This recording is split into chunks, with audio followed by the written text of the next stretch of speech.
Welcome everyone to another stream. Of course, as the title suggests, today we'll be talking about the Gucci Cruise 2025 collection. Of course, shall not be talking about this collection under the same scrutiny that we do with, the spring, summer, or the fall, winter. We know by now that, the cruise collections are more commercial. That is kind of the role of them. They're kind of these interim collections that, in my opinion, shouldn't really exist because it just over promotes overconsumption in fashion, and it's the reason why a lot of designers have so many unnecessary collections to design.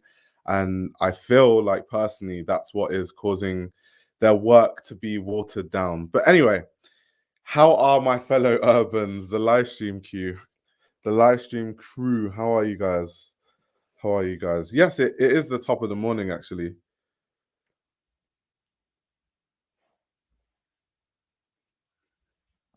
It is the top of the morning. It's actually 1 a.m. in the UK. But hey, when duty calls, duty calls. Also, to add some context to the Gucci Cruise collection, because I'm not sure who knows, but essentially this Gucci Cruise collection was held in London. As you guys know, with the cruise collections, normally when they invite their VIPs to whatever location, they sort of give them this experience of the area. So, of course, I've been seeing on Instagram all day all the Gucci VIPs traveling all over London, going to cafes. I think having a collection in London actually makes so much sense for Gucci when you think about the history of Gucci. If you guys haven't seen it, I have a video on the history of Gucci on the channel. But essentially, if you don't know, Gucci, who is the founder of Gucci, actually got his start in fashion when he was working as a waiter at the Savoy Hotel. And he was really inspired by the lifestyle of the people that would stay at the Savoy Hotel, which inspired him to go back to Italy and start his own leather goods company inspired by the things he was seeing, the saddlery and all those kind of things. So London makes a lot of sense. Till today, actually, Gucci do a lot of meetings in the Savoy Hotel. I've personally actually had a meeting with Gucci in the Savoy Hotel. I actually wonder if they must have some sort of permanent space that's just the Gucci space. Even their most recent campaign on their website, pre the show, was Kate Moss and a rapper who I'm a big fan of, Little Sims, and they were actually just in a Savoy Hotel, just like chilling and walking around London, which makes so much sense for the brand.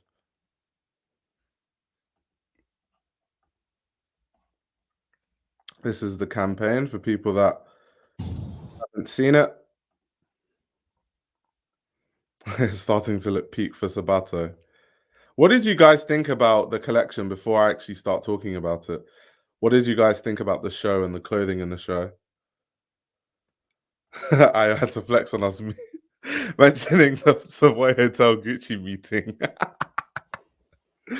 I do you know what it is? I have this natural inkling to just when I say things, I have to mention my personal experience with it because otherwise you'll get people saying, "How do you know? What do you know?" And it's quite annoying. So unfortunately, I've kind of naturally just added those kind of anecdotes into my natural way of speaking. But yeah, I wasn't actually trying to flex. Actually, so mortified to have this collection associated with my beloved hometown. What a shit show. Damn. Damn. That's crazy. That's actually crazy. Something I actually wanted to talk about is the set because the show was held in the Tate Modern, but the set actually looked really interesting. It had loads of plants and it had this kind of really weird set because it was almost this plant meet brutalism, which is a very, very, very strange dichotomy. So you can see the plants there, the seats, these like seated blocks, they look like they were like mirrored or they had this like shiny silver thing going on there. But I liked the set. It was quite interesting. I really, really did like the set.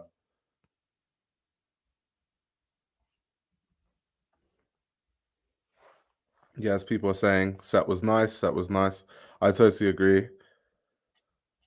So shout out to whoever did the set. I did think the set was really, really amazing. Next, what we're going to do, my favorite part of the show is the press release. We're going to read the press release. Why I'm joking around saying it's my favorite part of the show is most press releases, especially from Gucci recently, are the most pointless things on earth. But let's still read it just to see if there's anything that we can extract, any information we can extract. Because I actually haven't seen the show, by the way. So this will be my first reaction, like first thoughts. I've seen a few looks, but I haven't actually seen the show. I wanted to save it for the live stream. So let's read the Gucci show notes. It says, "We will always have London Gucci Cruise 2025. To explore a creative direction is to bring yourself into an already existing space and show it through your eyes, working room to room with the goal of reshaping the building again. We choose London for the cruise show, knowing that was the right choice. I owe a lot to this city. It has welcomed and listened to me." Really? Sabato thinks that London has welcomed and it's listened to. Interesting. I wonder how long he's been in London for. Anyway, continuing. The same is true for Gucci, whose founder was inspired by his experience there. The house's return is driven by a desire to be immersed in its distinctive essence, its creative driving force with its limitless capability to put together contrasts, make them converse, and find ways to coexist. Today, we are here to celebrate that spirit. Tate Modern is the perfect cross section to narrate the city's essence with its great turbine hall that welcomes and gathers everyone, and with the tanks, generators of ideas, Sabato de Sarno. So I guess that was his sort of statement, but continuing to read on, it says the Gucci Cruise 2025 fashion show frames it through the mind's eye of Gucci creative director Sabato de Sarno. His memories and recollections of places, people, and ideas are woven into a new story reflective of both the deep and meaningful connections to the city through Gucci's heritage and his own personal experience. So far, they haven't actually said anything to note. And this is why, like earlier, I was saying it's quite funny when you read Gucci show notes that it's a whole bunch of nothing. No offense to the person that writes it. The only thing that they've said is that it's in the Tate Modern and it's in the Turbine Hall, which is information we can extract from that. But continuing, it says the show takes place at the Tate Modern, a public space that connects different people with culture, a diverse and unique arena for exchange, for unexpected juxtapositions and unanticipated rendezvous. The same was true of the Savoy Hotel for Guccio Gucci, inspiring his creation a century ago. The architecture of the building itself represents modernity, function rethought as a frame for art. Further reconsidered for the show, the outside is brought in. The bare concrete tanks are invaded by a poetic panorama of greenery. Man and nature, sentimental versus minimal.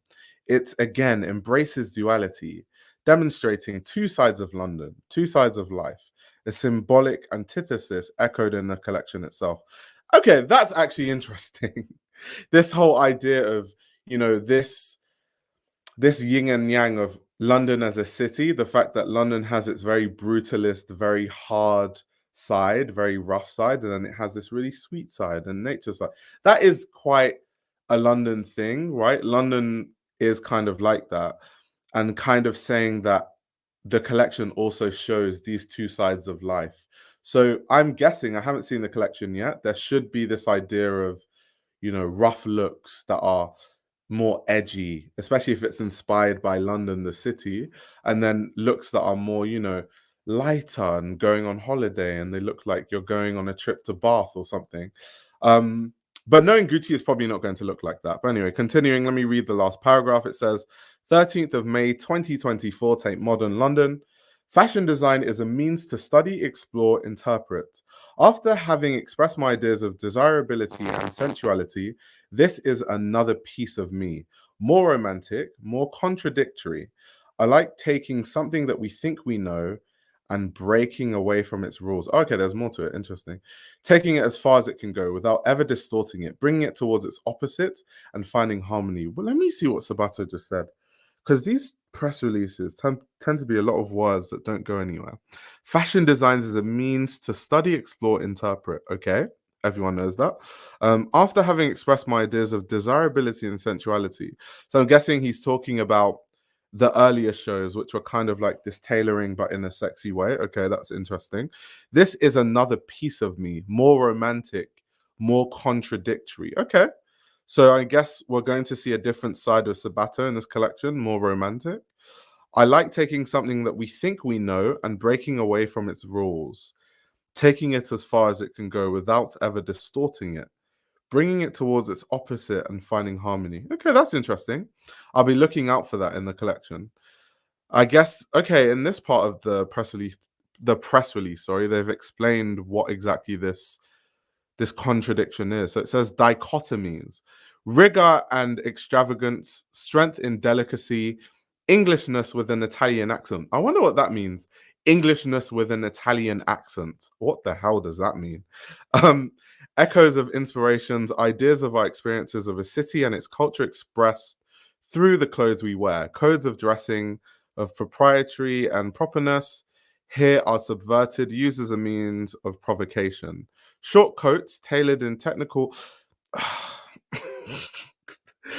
All these words, you know, when a press release reads like this, it almost reads like we're about to see a show that is really, really avant-garde. And then you get to the actual description and it's just, oh, short coats tailored in technical gabardine have a sharp precision.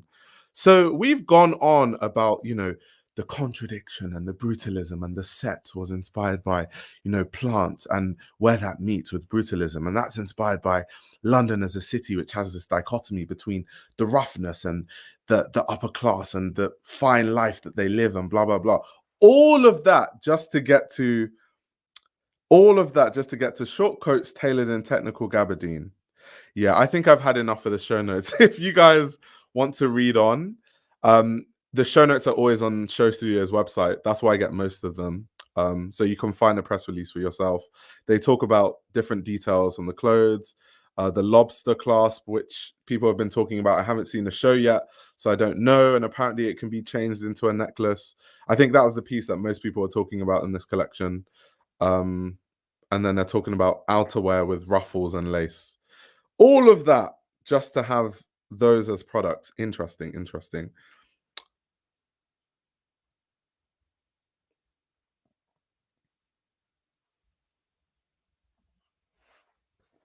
So many paragraphs. The intern had too much fun on chat. Oh my god. Okay, let's actually watch the show and see if we see another side of let's see if we see another side of Sabato. Let's see. I almost screen shared myself. That was really strange. Instead of screen sharing the show. That was weird. Okay, I'm guessing that this is the VIPs. Yeah, we want to skip by that. Okay, I think we skipped too far. Oh, Solange. That's cool. Okay, yeah, let's just go there. Gucci Londra. Gucci London.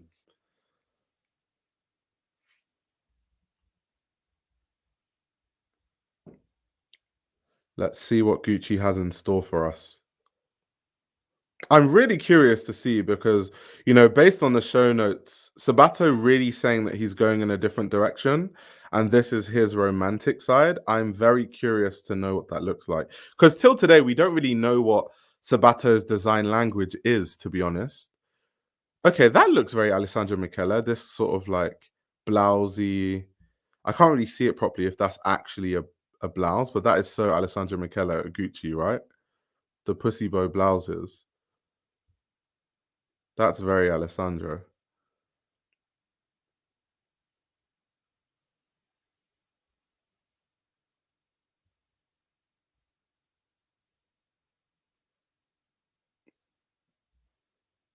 Okay. Zoom in on the bag. Things must be sold. I think Sabato has really been pushing these oversized Jackie bags. For the women in the chat that are really into bags, do you guys think that, because I'm not the bag expert, I'm more the clothing expert.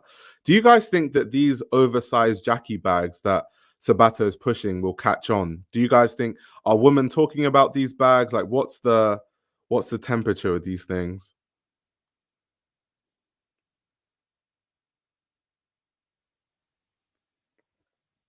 So I'm really trying to see where the romance is in this collection because, of course, they've said in the show notes that this is Sabato's romantic side. So I'm really searching for the romanticism.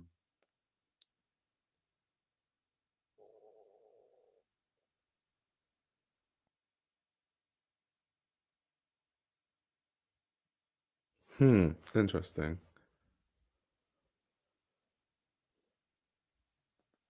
And I'm also looking out for the dichotomy they were talking about between, the rough edges, the brutalism, which is also reflected in the set with the plants and all that stuff. Okay, it's like, okay.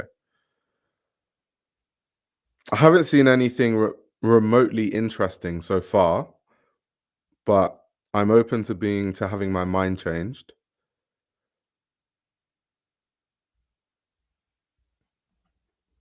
Leo says, if you got to search for the romance, I fear it just ain't there. Yeah, I mean, I'm not seeing it now.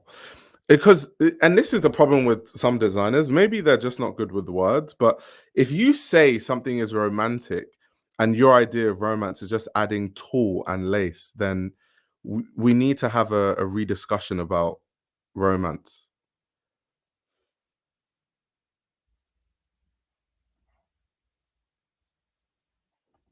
I looked at the bags and they're giving cheap and lazy made. I won't buy because I need a lot of compartments. Interesting. I think I thought if it did catch on, the only reason why it would catch on is I think more and more women are moving towards bags that are a bit more practical. Especially in it's kind of like, this whole thing of like when times are hard financially, like when we're in recessions and things like that, people look for things that are a bit more practical and less frivolous. And so this move towards massive bags and bags that can carry a lot of things at once is kind of following the idea of people looking for things that are more practical and people looking for things more versatile. So bags that they can use a lot and they can get a lot of wears out of, rather than, a statement piece that they can only wear to dinners and things like that.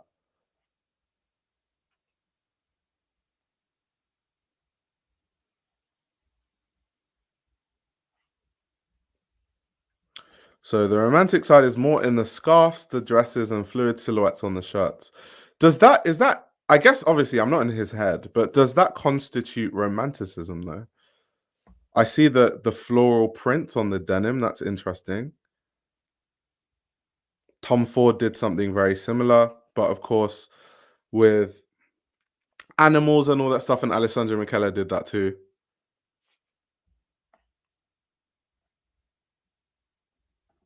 Lots of women won't like the oversized bag because it becomes a black hole of stuff. I remember selling for Gucci and clients wanting more pockets. So the bag has no compartments. Okay, that's a bit shitty. Because yeah, you just chuck all your things in it and they all get mixed with each other. I can understand that. It's also interesting footwear wise. I'm seeing that he's continuing his push with these sort of creeper horsebit loafers that he had going on in the last show. I wonder if he's going to push the other horsebit loafers, like the really big heeled ones. They're like wedges almost.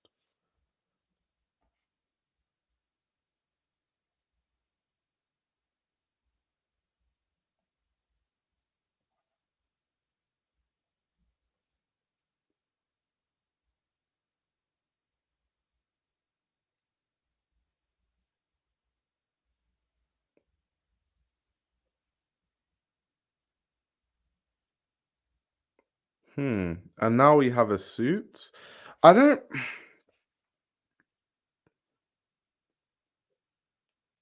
I feel like brands, okay, not brands like Gucci, but especially under this Sabato era where I don't think he has a cemented idea of like what his aesthetic is or what his design language is. I think they should stay away from the show notes where, they keep banging on about all this romance and this dichotomy between the brutalist and the edgy and the light, the good and the bad, the great and the horrible. And then this is what's on the runway. it almost builds your expectations, and then you see the show, and then it's like, oh,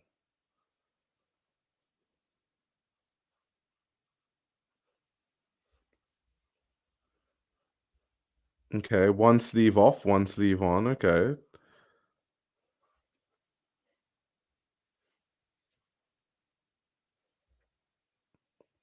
bringing through some asymmetry. Do you know what I don't understand in fashion, and maybe you guys can explain to me? Why is it that every time designers say that they're doing something romantic, they only know how to translate that into sheer fabrics? Is there no other way to show romance than sheer fabrics? That's like one of my favorite collections. I can't remember exactly what season, but it was an Anti collection designed by actually Andy has done an idea of this. And then later where it was, I think it was inspired by Ninjinsky, and obviously it was inspired by ballet, but it was also had this romantic edge to it. And the romanticism was shown through like velvet fabrics in the shape of, and it was played around these characters that were romantic people in history. And I was like, that's such an intelligent way of bringing back romanticism. But then a lot of other designers, when they do it, it just tends to be sheer fabrics, and it's really annoying. It almost comes when people use sheer fabrics as a way to represent romanticism. It almost comes across as, when designers design a collection and then they try to add the narrative on top of it after the collection has been designed. That's almost how it comes across.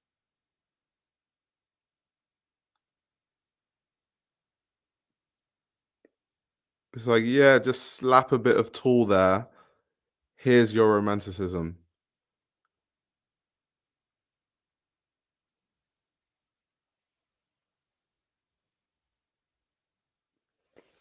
This is true. I agree with Leo. Look at early Yoji and Ray. That's his romance. It's all in the draping and cutting.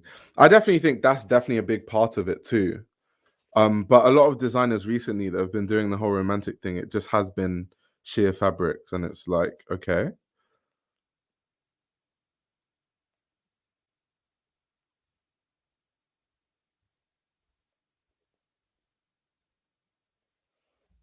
well, no one wants to drape or cut anymore. They want flat patterns that can be replicated swiftly. It's sad. Yeah, it really is upsetting. But anyway, I talk about this all the time. The fact that luxury fashion is down the drain. If you want interesting fashion, you're certainly not going to get it from luxury brands. I just like reviewing these shows by luxury brands because it's a lot of fun. It's almost hilarious how terrible some of their collections are compared to design students that I saw at CSM. It's almost shameful. So it's just a lot of fun for me. But I don't. A lot of these brands, I don't watch their shows expecting anything interesting. To be fair.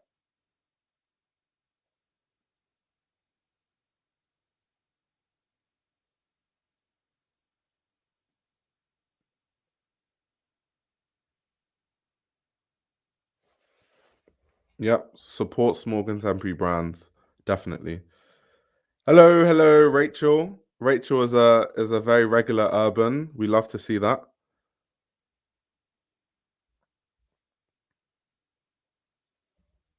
Micah, Gucci, more like Snoochie. Oh my gosh.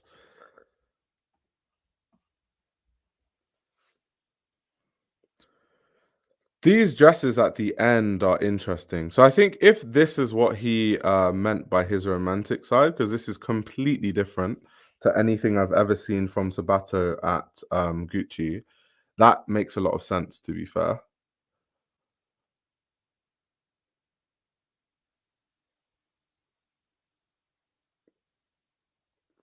Yeah, they're really nice. Although the cut, I'm looking at that cut at the back, that's left to be seen.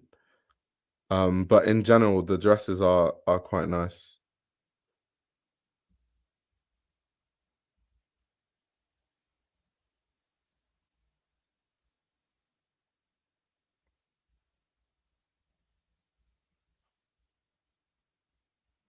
Throw the best looks at the end so they leave the lasting impression on the crowd. I mean, hey, they know what they're doing.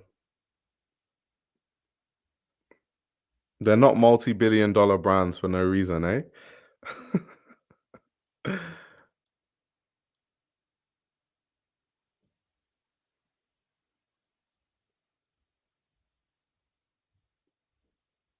So what I'm trying to figure out now, because I'm once again watching it for the first time.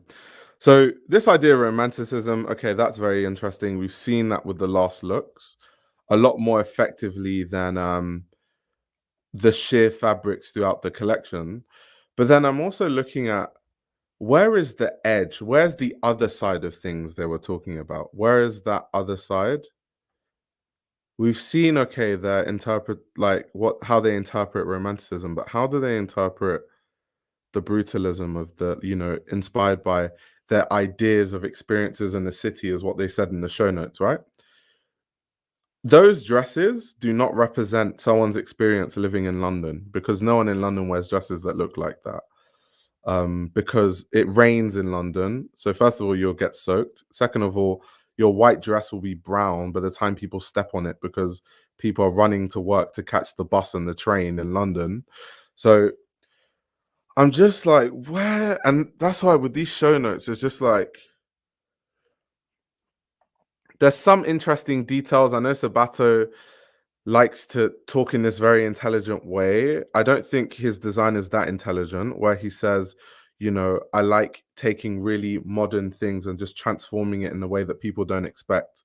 And so you see these tiny, tiny transformations, whether it's, a lobster clasp that you can make into a necklace, or like here, the neck detailing that you use to as a closure for the jacket. They're actually the horsebit things here, like all that sort of stuff.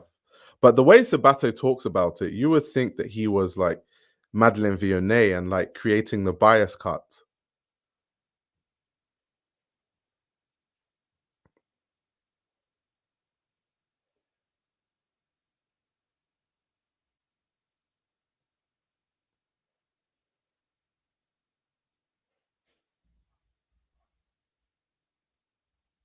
That's funny. My white chiffon dress with 3 foot soggy train getting stuck in the door at Liverpool Street. That's exactly what would happen, though.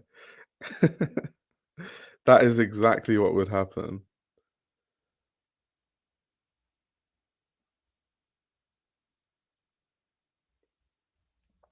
What do you say? Honestly, Carring has already begun assembling a portfolio of brands to sell off.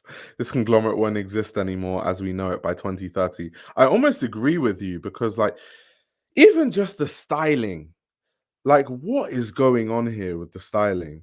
Like, genuinely. And the reason why, for a lot of brands, styling isn't really important because their energy is avant garde. What they do is it deviates from the norm. Styling, I don't really consider styling too deeply when I'm looking at, a Comme des Garçons collection or a Yoji collection or whatever. But because Gucci is so overly commercial, what you can really start to look at, what really makes it stand out are things as trivial, well, not trivial, but as, you know, things like styling, basically. Let me not say trivial because styling is 100% not trivial. Um, and that is kind of what can make or break these collections because they're so commercial and because there really is no storytelling through it. Even though they want to make us believe that there's a lot of story being told, I've kind of spoken through watching this collection that this story does not exist. Everything that they're saying in the show notes, let me go back to the show notes, is not there. This whole idea of this more romantic but more contradictory, breaking away from the rules of fashion. Strength in delicacy, rigor and extravagance, Englishness with an Italian accent, echoes of our ideas, of our experiences, of a city and its culture expressed through the clothes we wear. None of that exists here.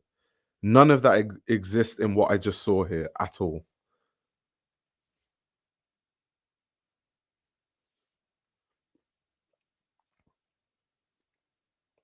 Like, did you guys see that? Englishness with an Italian accent. What? What?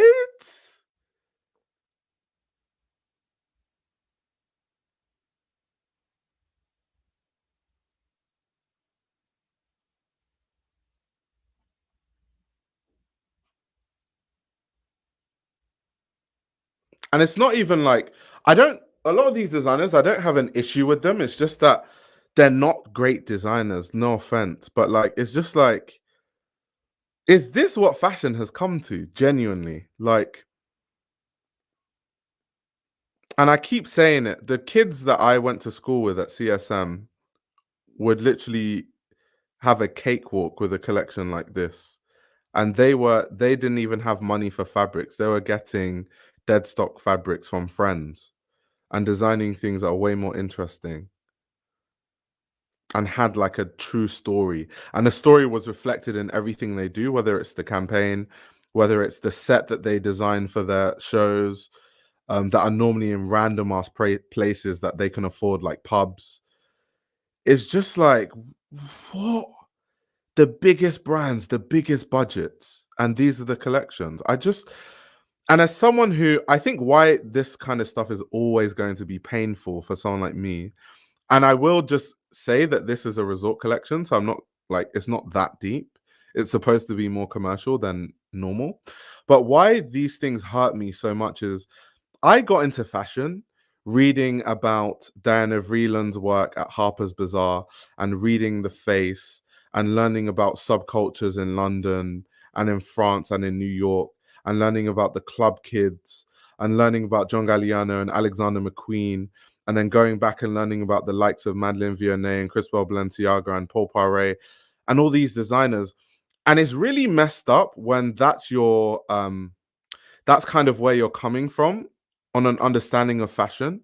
And then you fast forward into 2024 and people are designing the most commercial ass, no skill needed to create the silhouettes, no innovation collections. And it's just like, what are we still doing here? They're almost designing themselves out of relevance.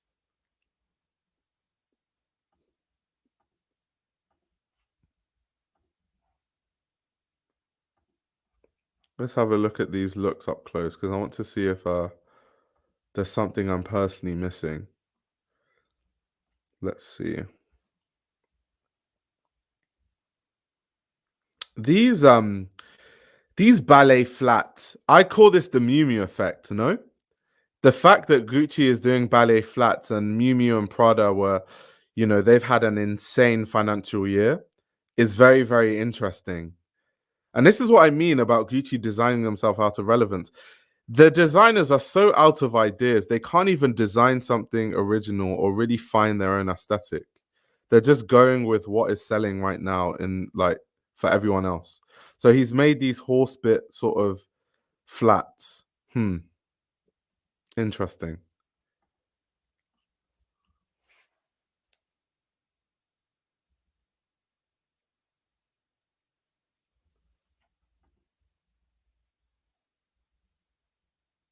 I wonder if those are going to catch on. I feel like they will because they're Gucci and they have a Horsebit on them, which is a signifier of the brand. So I feel like some people might gravitate towards wearing those. Those might actually do well commercially. But in terms of like being an original designer and creating your own aesthetic,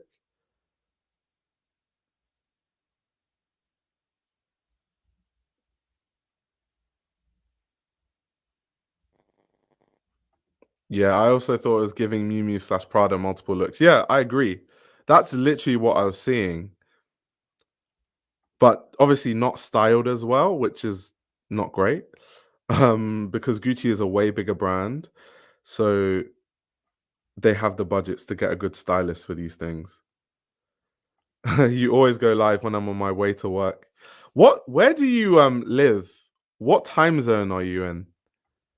Because you're working late, it seems. Yeah, this is what happens in the fragrance world too. That's true.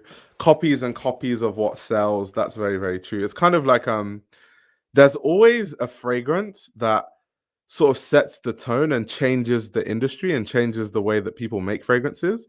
And then everyone just makes a copy of it until that smell just gets killed. It's like when Creed Aventus was made, and then everyone started making sort of like a citrusy pineapple based fragrance. And then you had the blue fragrance era where you had like Bleu de Chanel and like Dior Sauvage and Versace Dylan Blue, and like blah blah blah blah blah. Everything was a blue fragrance. Um, it's all very very interesting. It's all extremely interesting.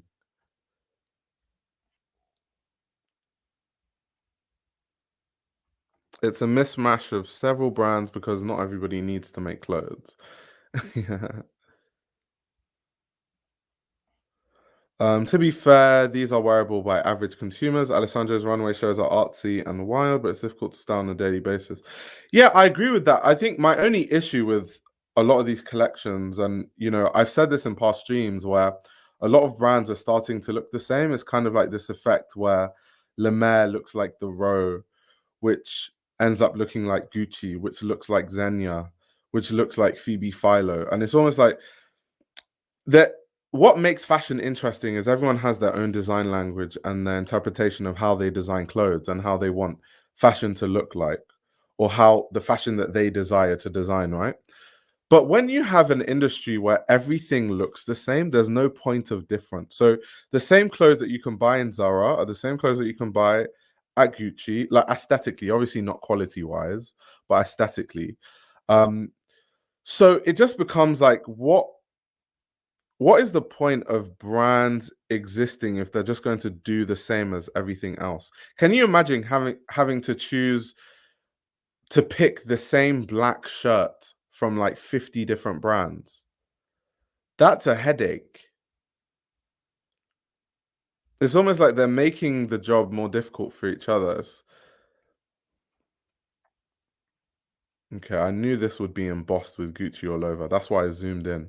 I just wanted to see because something that has a horse bit like this, I just knew it had to have the Gucci print just had to be embossed all over. There's no way it couldn't be. But this look is very Miu Miu, by the way.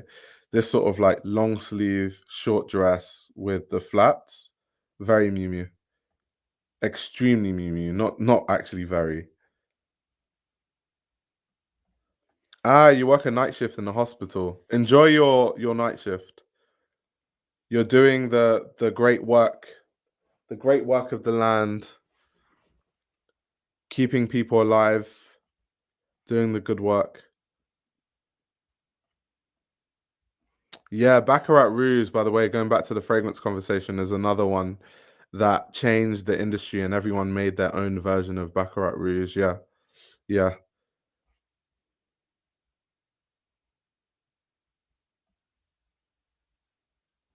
yeah. If you're looking for cutting edge clothing with innovative styling, this won't be for you. I think, okay, not everything has to be like avant-garde or cutting edge or innovative in a way, but I think the bigger issue with this collection is, why would you buy this Gucci collection when other brands do it better? So, for example, the look with the short skirts, let me go back to an example of what I'm talking about. So, this kind of look looks like Miu Miu, but the only problem is that Miu Miu does this look a lot better. So, if I was a woman, I would buy Miu Miu before I buy this collection. Then you have other looks that look like, this kind of like relaxed sort of mum jeans with the flats.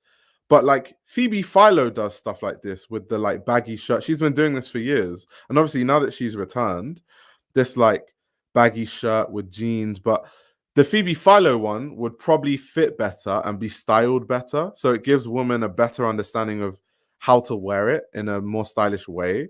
And so if I was a woman, I would buy the Phoebe Philo look that's exactly like this before I buy Gucci. So it's like, that's what I mean by, when these brands don't have a point of difference, they make it hard for themselves. The only reason why I would buy this stuff is if I just really wanted the Gucci name. But everything that they're doing right now, there's someone that I can mention that does it better. And so then it becomes, so what then is the point of Gucci's clothing in the first place? And that's the issue when you have really commercial clothing. You really have to try and tell a story, and the styling has to be on point because it's already uninteresting silhouette wise, color wise, style wise. And so that's, for me, the biggest problem with this like modern Gucci thing going on right now. It's like there's just better people that do this. Like even this kind of dress, for example, I would rather buy the Simone Rocha one that will be more interesting because it will have pearls and it would have different fabrics blended into one, because Simone Rocha likes to play with this idea of, you know, visuality and what exactly you can and can't see by the way she uses fabrics. So she will do this exact same thing but make it more interesting. And that's the biggest issue I think with this sort of Gucci thing. It's just everything that they do right now, sorry, everyone does it better. There's always someone that I can point to that does it better. Exactly what Leah is saying. 25 years ago, all these brands had a unique and distinct design identity.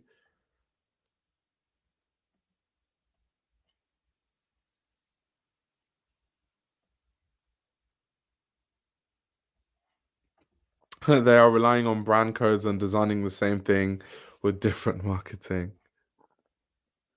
So if you want to be a part of the Mimi tribe, you'll go there. Interesting. But does Gucci have a tribe though? Does Sabato De Sano's Gucci have a tribe? I don't think so at all.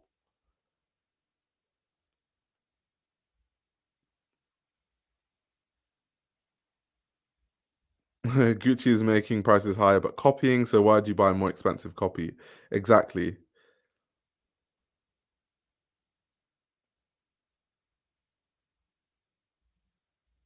Yeah, Tom Ford and Alessandro had a tribe, that's true. But that's why I was asking the Sabato De Sano Gucci.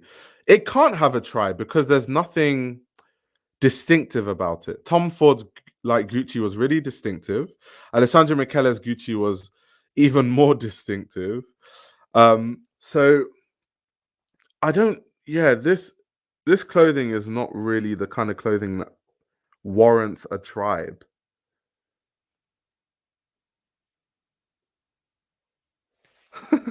You woman, you said his Gucci definitely has haters. I'm not even trying because I find it as of course I'm a fashion critic, whatever. I'm a journalist. Okay, cool. That's why I studied at school too. But however, I don't like being mean about designers. I really don't. That's not my intention. Because designers work hard on their collections. However, I can go out on a limb and say I don't really know. I can't say how much thought or design goes into a collection that looks like everything that's popular right now. Like you cannot tell me that a lot of this collection does not look like current Miu Miu with Horsebits instead. You cannot tell me that that isn't true. And because the clothing is an avant-garde and it's not like this silhouette is not difficult to design inherently. It is not difficult. I was a pattern maker, so I know this shit. Like this is not a difficult thing to make a pattern for. So if we're talking about design skill, design credibility from a design standpoint, it's not there. So I don't see what is there. And that's why it's like, I'm not trying to be mean, but it's like at some point, someone just has to say, like, so what is the appeal of modern Gucci right now that you can't find anywhere else?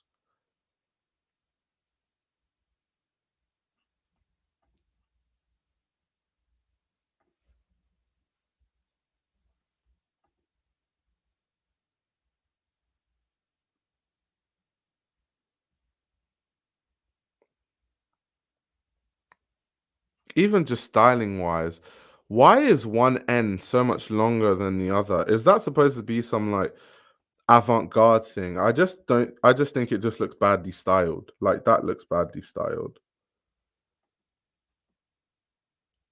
I wanted to see if this fits properly, and it looks like it low-key doesn't fit right.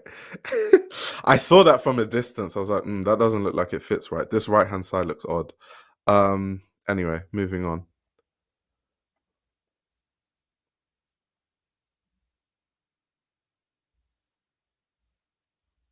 I guess they still have the fabrication and logo, to be honest.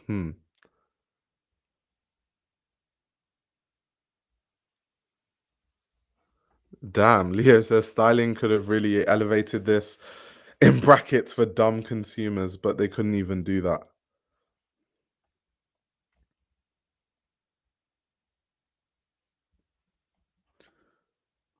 So is this what Sabato talks about when Sabato says, I like to take what we know as like monikers of everyday tailoring and transform that slightly?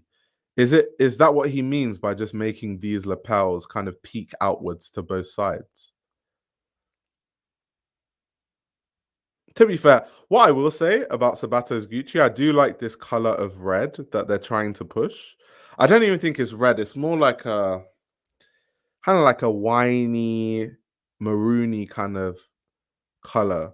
But I like it. I like that color to be fair. And every collection he's done like a leather piece in that color.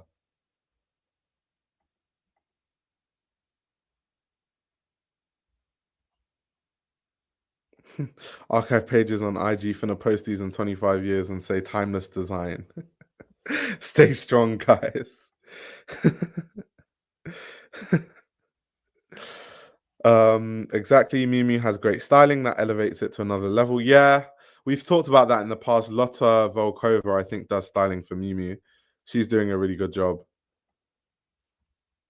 But I mean, Lotta is someone that gets it though. It's a tad bit different.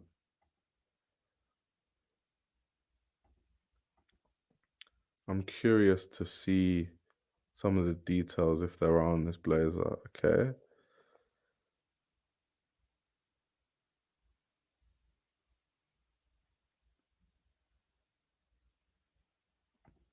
I feel like I talk about this on Patreon, right?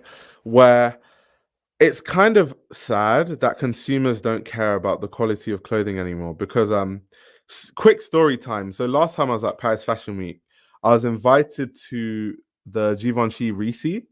So for people that don't know what a Risi is basically after a runway show happens, the brand will set up a kind of like a showroom or a display of all the clothes that were just shown on the runway show for selected guests to actually look at the clothes up close, examine the clothing.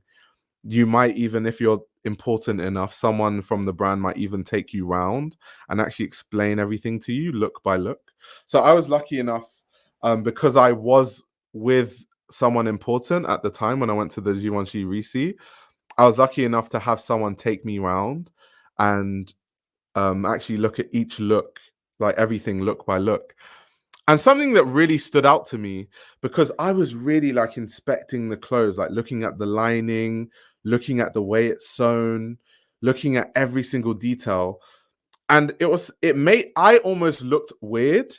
I almost looked like the crazy person because people are looking at me like, why is this guy like examining the clothes so closely? Because everyone's just like looking at it like, oh, that's so cool. And I look like a mad person rummaging through the clothes. And I was like, that's really sad that I'm the only person doing this. Everyone should be doing this. Like everyone should be examining how these clothes are constructed.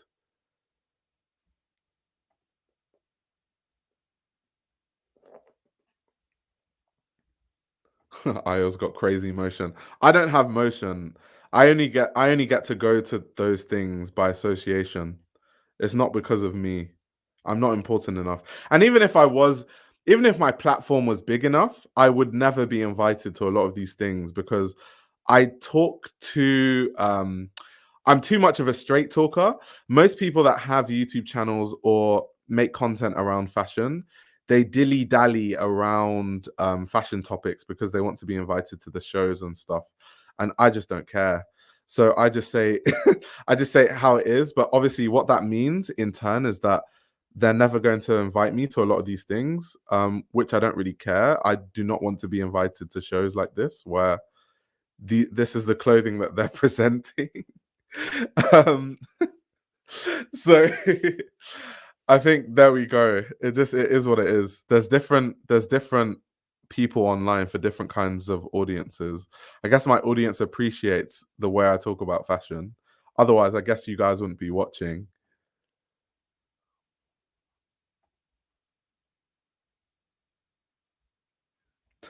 We need Leo and the Irish show. That would be disaster. Terrible disaster. We don't understand quality because we don't make anything anymore for ourselves. Just a generation or two ago, everyone made at least some of their own clothes. So they knew quality, sewing, and tailoring. Yeah, I totally agree. I totally agree. I think for me, I was lucky enough that I early on in like my fashion career, how I'm only 26, like, but I did make patterns for a really long time. So I'm not the fabric expert. Yes, I did study chemical engineering, but though in chemical engineering, you don't learn about like clothing fabrics. You learn about materials used to build planes and stuff like that. Um, so I'm not the fabric expert, but when it comes to like silhouette, how difficult something is from a pattern making standpoint, how difficult something is to construct, I can always appreciate that. And then I also have an appreciation for how things are sewn.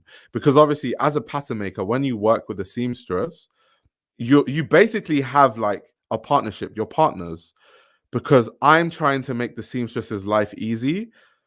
And she's also trying to make sure that whatever pattern I've created, she sews it in a way that she brings it to life the best way. So I had so much time going back and forth with a seamstress, just like looking at the different stitches and learning about, even different kinds of threads and thicknesses, and how important the type of thread you use is. There's some thread that's more elastic.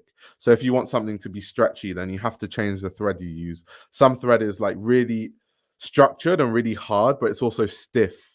So if you want something to stay in a certain way and like sits in a certain way, then you use that kind of thread and all that stuff that I learned doing that. Um, so I guess that's what gives me a good understanding of like how things should be constructed. But I guess I'm kind of lucky in the sense that fashion is my full-time thing. I studied fashion also in school, so I'm around fashion all the time. Um, Unfortunately, most people don't have the luxury to just think about fashion all the time. Like people have lives, people have kids, they have kids to feed, they've got bills to pay, they've got rent to pay. I understand why the average person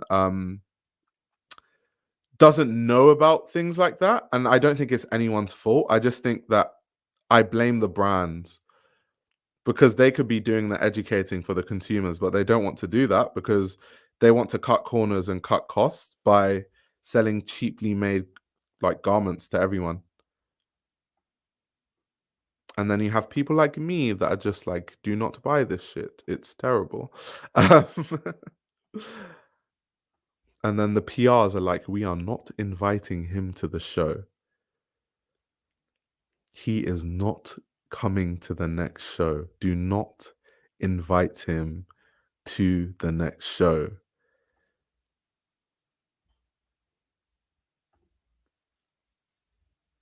I think about fashion every minute. It's a crippling illness, honestly. Yeah, I'm the same. It's really, really bad. No more Savoy meetings. I've only ever had one meeting with Gucci in my life. So it was a one-time thing, and that was the reason why I had a meeting with Gucci, I'll just tell you the story, was I had I got featured in Vogue Business. So a few years ago, an article came out about me in Vogue Business, and it was on the front page of Vogue Runway. And so loads of brands reached out to me. Brands don't really know who makes content online. They're really lost with these things. They normally work with like PR companies and stuff to know who the influencers are. So I guess they didn't know who I was, and then they just saw me on the front page of Vogue Runway. So they just wanted to have a meeting just to learn who I was and like what I do. Celine were the same too. So I had a meeting with Celine around that time. And they all kind of said the same thing. It was all along the lines of like, you do some really interesting stuff. So if you ever have any ideas on how we could work together, please let us know. And in my head, I'm just like, I don't like the sound of that. I just don't like the sound of it. I'm not about to like become a Gucci ambassador and lose my integrity as a journalist just because of money. Like money is important, but not that important. Like I'm not what's it? I make enough money where I can like pay my bills and then kind of do a few fun things and that's it, and I'm content with that. I'm not the guy that wants to be the next billionaire. I'd rather just talk about fashion in the way that I want to and talk about stuff that I love rather than being a billionaire that's miserable, that's just a whore for money for brands, just whoring myself out to every brand that pays. So I never got back to Celine or Gucci since those meetings because it's just like, what the hell am I actually going to like? I could work with those brands, but it'd have to make sense. And the way I would want to work with them, they probably wouldn't like it anyway.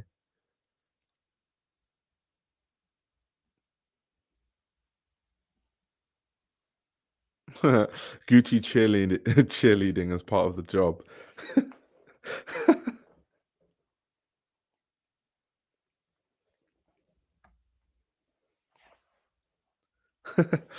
I are fumbling the opportunity to infiltrate higher fashion on behalf of the urban, shaking my head. I'm not trying to infiltrate fashion though, that's the thing. I'm trying to create my own ecosystem entirely. I don't want anything to do with the fashion system. I don't want anything to do with brands that sacrifice any form of integrity just for money. I don't want anything to do with that side of fashion.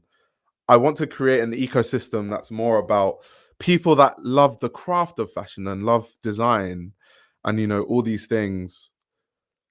I'm not really enamored by the glitz and glamour of like big brands putting ultra commercial shows on the runway that look like Miu Miu, but at the same time look like Phoebe Philo. Oh, you guys are talking about fragrances. Tabacula is a really good fragrance, by the way. I've got Tabacula. Isn't it discontinued from what I remember? I could be wrong though, but I feel like it's discontinued. But I have like a 250 ml bottle that I've been holding on to.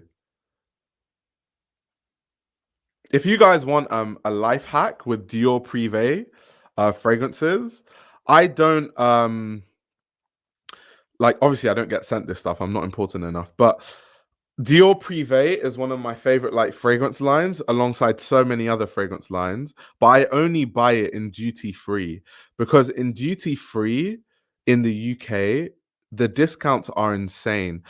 It's really random. Like I asked them one time like how do you determine how much discount someone gets? And they're just like whatever the machine says. So it's random, but I've done duty free and I've gotten like 40% off full bottles of Dior Privé. Sometimes it's been 20% off, sometimes it's been 10% off. But then the more you buy, the more the discount gets. So if you buy like 3 bottles, you might end up with like 50% off by the end of it.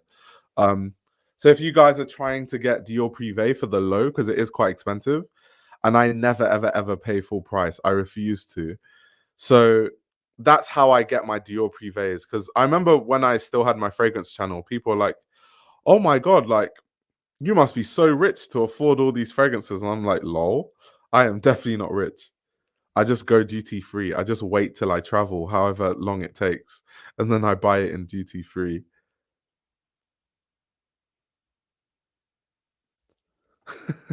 We in the perfume part of the stream. The moment someone says the projection is beast mode, I'm leaving.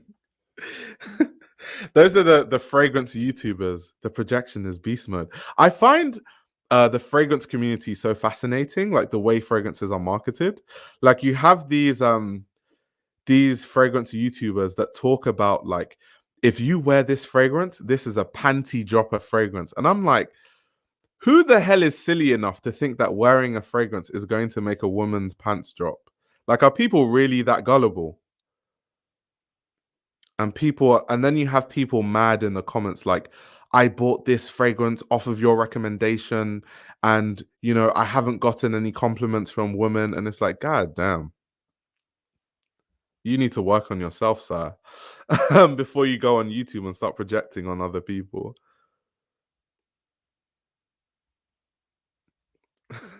Yeah, the projection, 6 hours. I get 6 hours projection from this fragrance. The sillage is really good. It has really good staying power. What else do they like to say? Oh, this is what I love. This is what I love. They'll be like, the fragrance, this fragrance has notes of, iris and jasmine. And it's like, mate, that is what it says on Fragrantica. Like, everyone can see that stuff on Fragrantica. Like, stop it. It's literally on Fragrantica.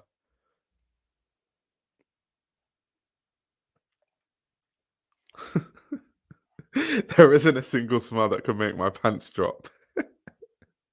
They drop for free.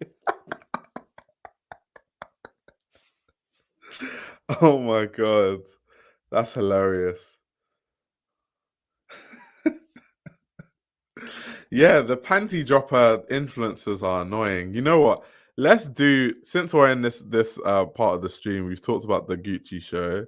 Unless anyone has final thoughts, let's actually have a ward through fragrance YouTube and actually have a look at some of these things that I'm talking about, because it's so funny.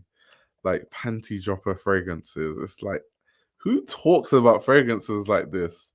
YouTube is an excellent place for entertainment. Like, look at, it's like a whole genre of fragrance YouTube. Like, look at this, like panty dropper fragrances, ultimate panty droppers. You've got Jeremy Fragrance, top 5 panty dropper fragrances. The all-time panty droppers for him. Men think Creed Aventus is a panty dropper, but it's actually this Creed. Male gaze versus female gaze. Like, why is this a genre of like content on YouTube?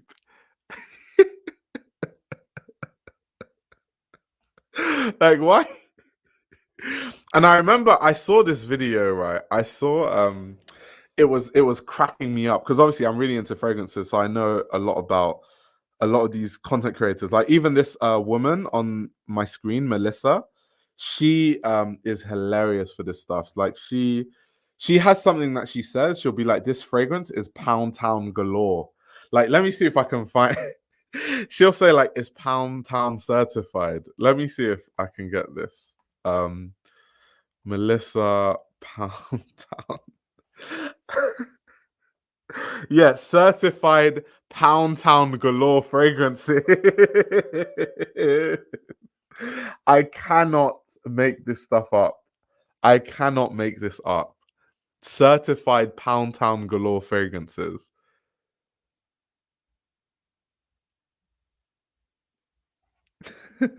Wear the fragrance, you immediately start rolling with sexy red.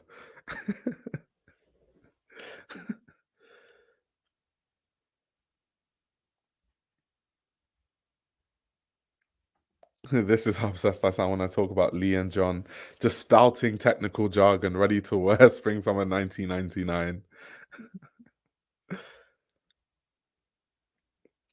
But no, it's actually insane though. Like, let me see if I can find one of these videos. Let's see what Melissa is saying.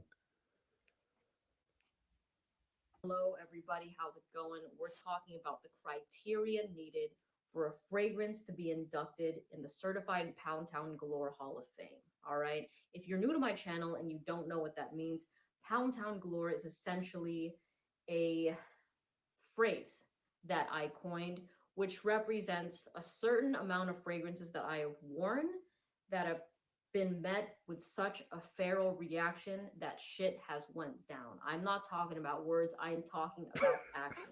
These are not fragrances that I just randomly got complimented on, or I smelled so good like I was making out with somebody or doing all that. We're talking about going all the way, and the fragrance is the main driver. I'm not talking about, oh, I was talking up some game and then she thought that my fragrance was sexy and then we just got busy. I feel so sorry for kids that watch this, like kids that are really young that watch this kind of content and genuinely think that wearing a fragrance can make someone like, people genuinely think that a fragrance can make someone just want to like kiss you or something. Like, that is, Busy. yo. No, let me give you an example. So if you've been subscribed She to my said the page, I've told exactly. the story She about said the Carlisle before. fragrance is the main The driver. first time I wore Carlisle by Parfums de Marly around my girlfriend, it was probably like 5 minutes after I applied, maybe 5 to 10 minutes. She thinks it was 20, but no, it was 5 to 10 minutes after I applied that fragrance. And I Also, wish for context, because obviously I watch Melissa's content sometimes. So Melissa is a lesbian, which means the reason why it's important to mention that is because a lot of men watch her content, because a lot of men want to know what she says other women are attracted to because she's a lesbian. So a lot of men take her advice really seriously because they're trying to attract other women, and that's what she's trying to attract to.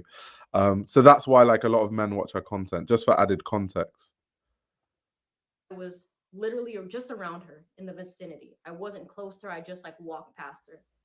And she was like, "Hey." And I looked at her. She was like, "Come here." And she just pulls me closer and she's like, "That smells so sexy." And boom. Micah said, "No, that's not how it works." Of course, that's not how it works because obviously, attracting a straight woman versus a woman that's bi versus a woman that's like lesbian, they're attracted to different things, right? But obviously, this is not me speaking. This is YouTube math. These are the people that watch this content, and then these same men, right? They have the cheek to get mad at her when like they wear fragrance and it's not met by woman's immediate attraction, and they get pissed off. I'm like, good lord, what is this world coming to? Just it went down. All right. Another example of that was afternoon swim. So I picked her up and she had a sample of afternoon swim in her bag. And she was like, "I want you to wear this." So I first only sprayed, I did 3 sprays on the back of my hand. Within, I'm going to say, honestly, it was less than a minute. She just, it drove her wild to a point where she was just like grabbing on me while I was driving. She was like, "No, we need to do something." You know what I mean? So that, like, that is what's considered Pound Town glory. And it's all my personal experience. All right. I'm not asking what everybody else has done and being like, "Oh, I'll add that to the list," blah, blah, blah. Everything is in field tested by me. I'm not saying, "Oh, She said it's this infield fragrance smells sexy. tested. This is Pound." No, no, no. It has to be tested. Anyways, one thing I look at for, I'm going to use this example, is we're looking for marathon runners, not sprinters. All right. I want a fragrance that has endurance, that has stamina, something that's going to be able to go round after round after round after round after round after round after round after round. It's not going to be something that after 4 rounds, poof, it's gone and it's just barely even there. You know what I mean? We want something that's just got that's got that longevity. You know what I mean? So that is an important factor. Another thing that I consider is what my girl calls sweat proof. Something that even when you're sweaty, it still smells amazing. And I was gonna say this can be tricky with the sweeter scents or the fragrances like Carlisle that are really powerful, but it's not. Even when I was sweating with that fragrance, it smelled fantastic. In fact, like the more and longer it went on, like the wilder shit got. You know what I mean? But Let me just pause this. If you guys aren't into like the people that are watching the stream that aren't into fragrances, trust me, fragrance YouTube is like a different world. It's like a whole like genre of like madness. It's like if you guys know like Jeremy Fragrance or like even like Melissa who has this whole Pound Town galore thing, like the fragrance community is wild. If you guys think fashion is wild, wait till you find out about the fragrance community that's on pretty YouTube. much what I'm talking about. A fragrance that doesn't just smell like it smells good in the beginning, and during it starts to kind of just go too sweet and too this and blah blah blah. It just like stays consistent in the beginning, during, and after, right? Another thing that I look at for, that honestly just, it just might be, it might be that, like, kind of how I describe what Pound Town Glory means in the beginning is something that gets the feral type of reaction, something with longevity, something that is sweat proof, and something that I test in field. Yeah, those 4 things straight up. I mean, let Field me see if there's anything tested. else that I'm missing. I will just throw this in there. People have, when I've made those videos, people are like, what about La Nuit de l'Homme? Everybody loves La Nuit de l'Homme, and I do love this fragrance. But I will say that, yeah, this is sexy. Oh my God, there's a because people are talking about Jeremy. There's someone else. What's her name again? Because I literally know most of these content creators. There's I think her name is Monica. So there's a fragrance influencer called Monica, and she has a really funny way of talking about fragrances too.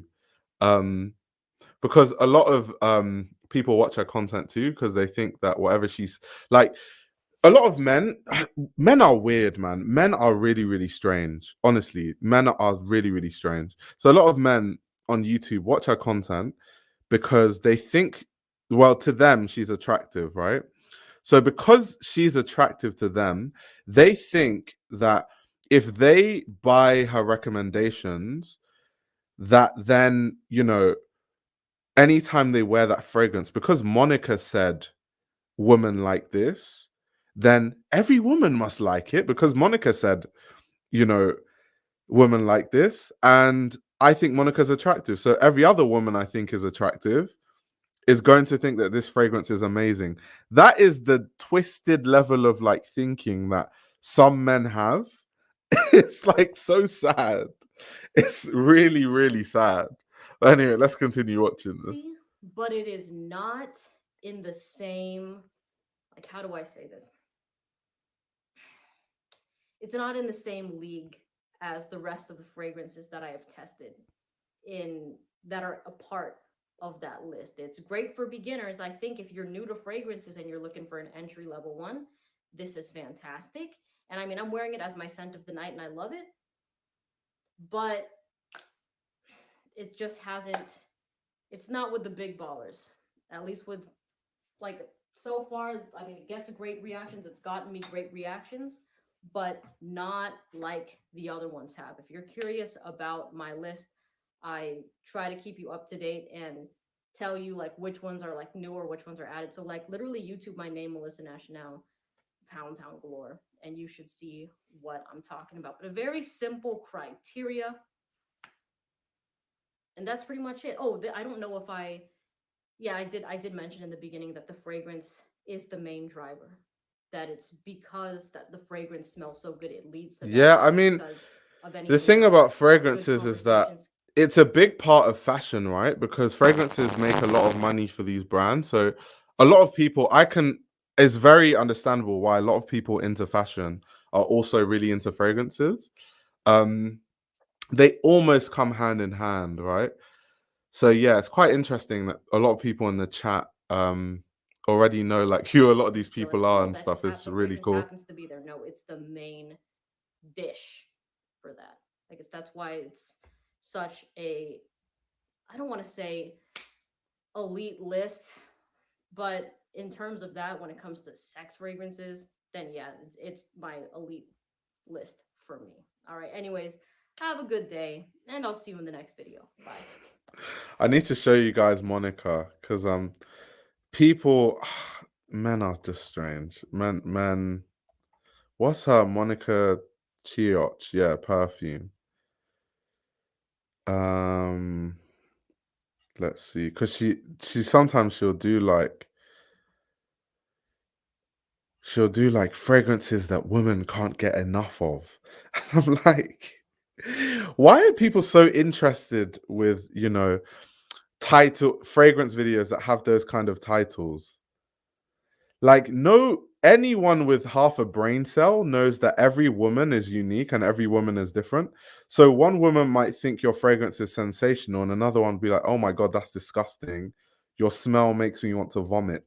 So to just watch one video and go off the recommendation of one woman as like this understanding of every single other woman is going to love this fragrance is so like weird. It's so strange. It's like, but this kind of content owns YouTube. Like that kind of like panty dropper thing, that stuff controls YouTube. It's so so odd.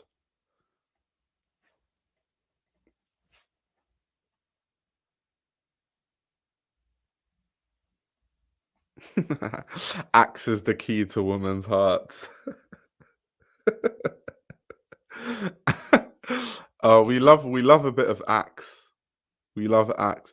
I remember I watched the fragrance documentary recently where the company was talking about how profitable Axe is. And it made me think because when I was younger, I spent so much money on body spray. And because of the way body spray is, it's not long lasting. It's very, it sprays a lot.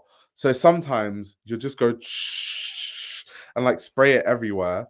And you've basically gone through like a fifth of the can in one day. And those cans were like £3 at the time.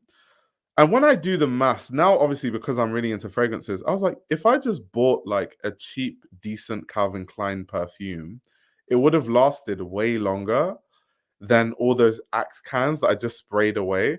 And then it also would have smelt more luxe and it would have lasted longer in the day. I wouldn't have to reapply it as much. So it's crazy how marketing can just make you blind to that side of fragrances because everyone else is just wearing Axe. Um, it's very, very interesting because Axe smells like alcohol. Like Axe is like a bit of perfumery with just straight alcohol. I used a half a can after gym class in high school. What the fuck was wrong with me? Half a can is crazy. That's crazy. Half a can is actually wild.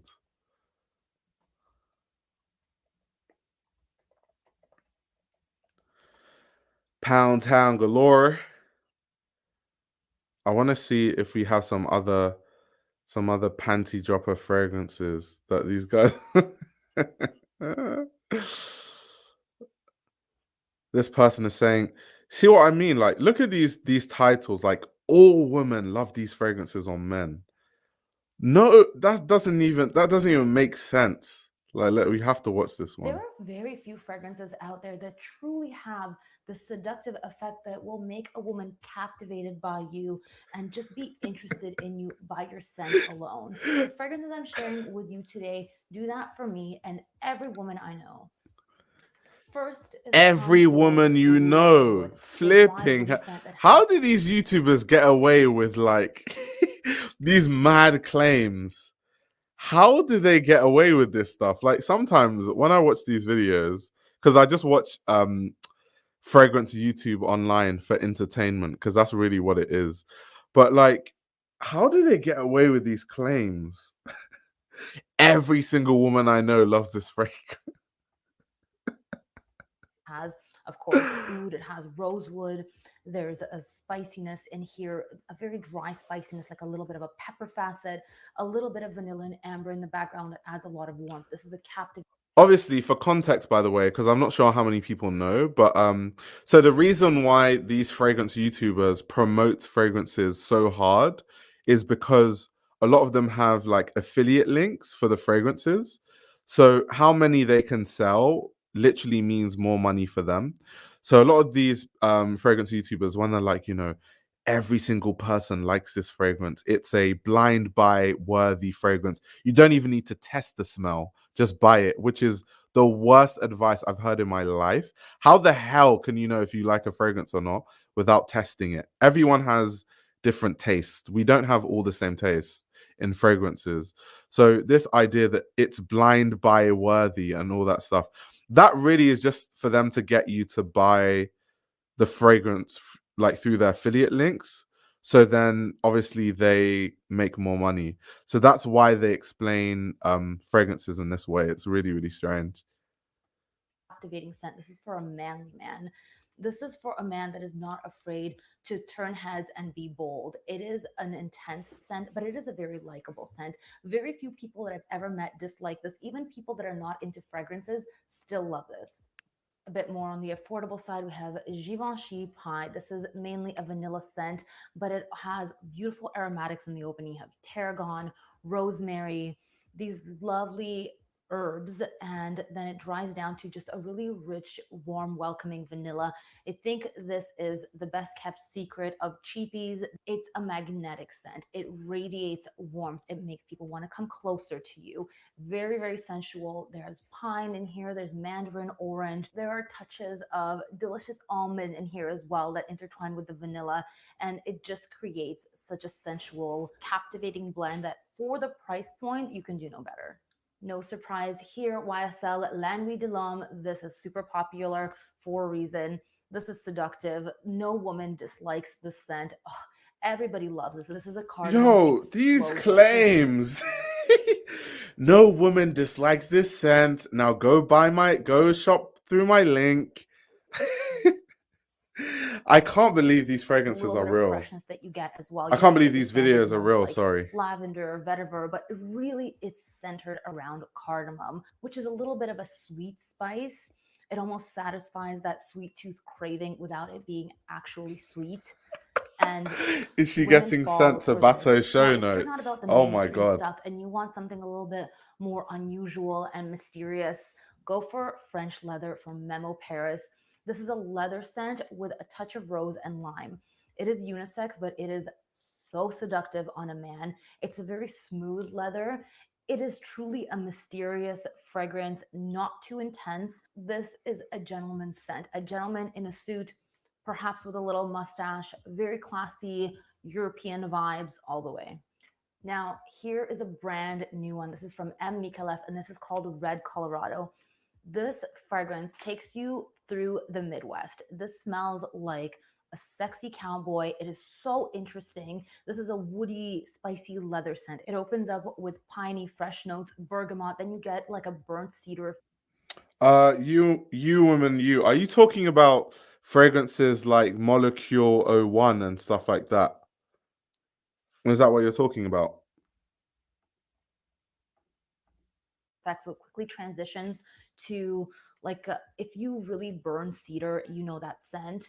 Very, very sexy, but there's also a little bit of rose, a little bit of florals that it's not just intense burnt wood. And then it takes you to a leathery vanilla dry down. Like it really takes you on this landscape adventure. I find this to be one of the sexiest woody leather fragrances.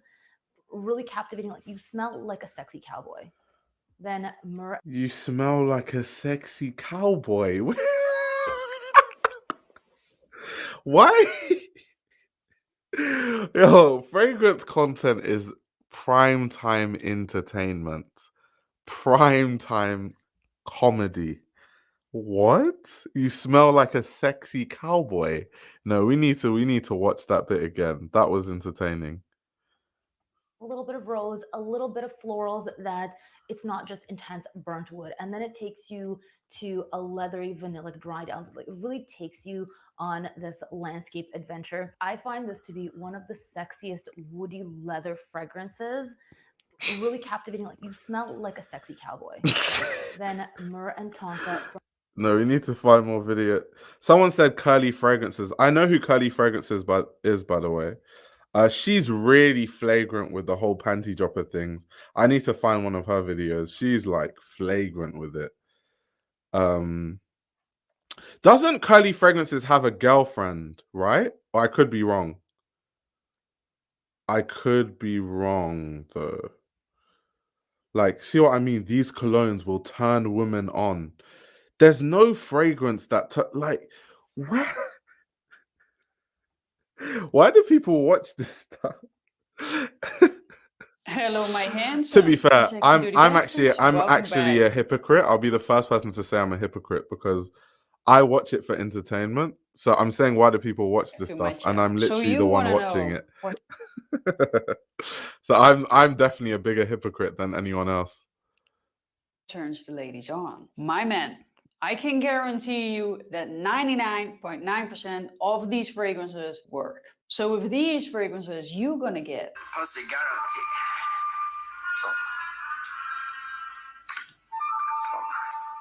So they guaranteed that. well, if you spray like that, I can guarantee you that 99.9% of all people didn't smell you that day. But if you spray like this. Yo, where is this guy going?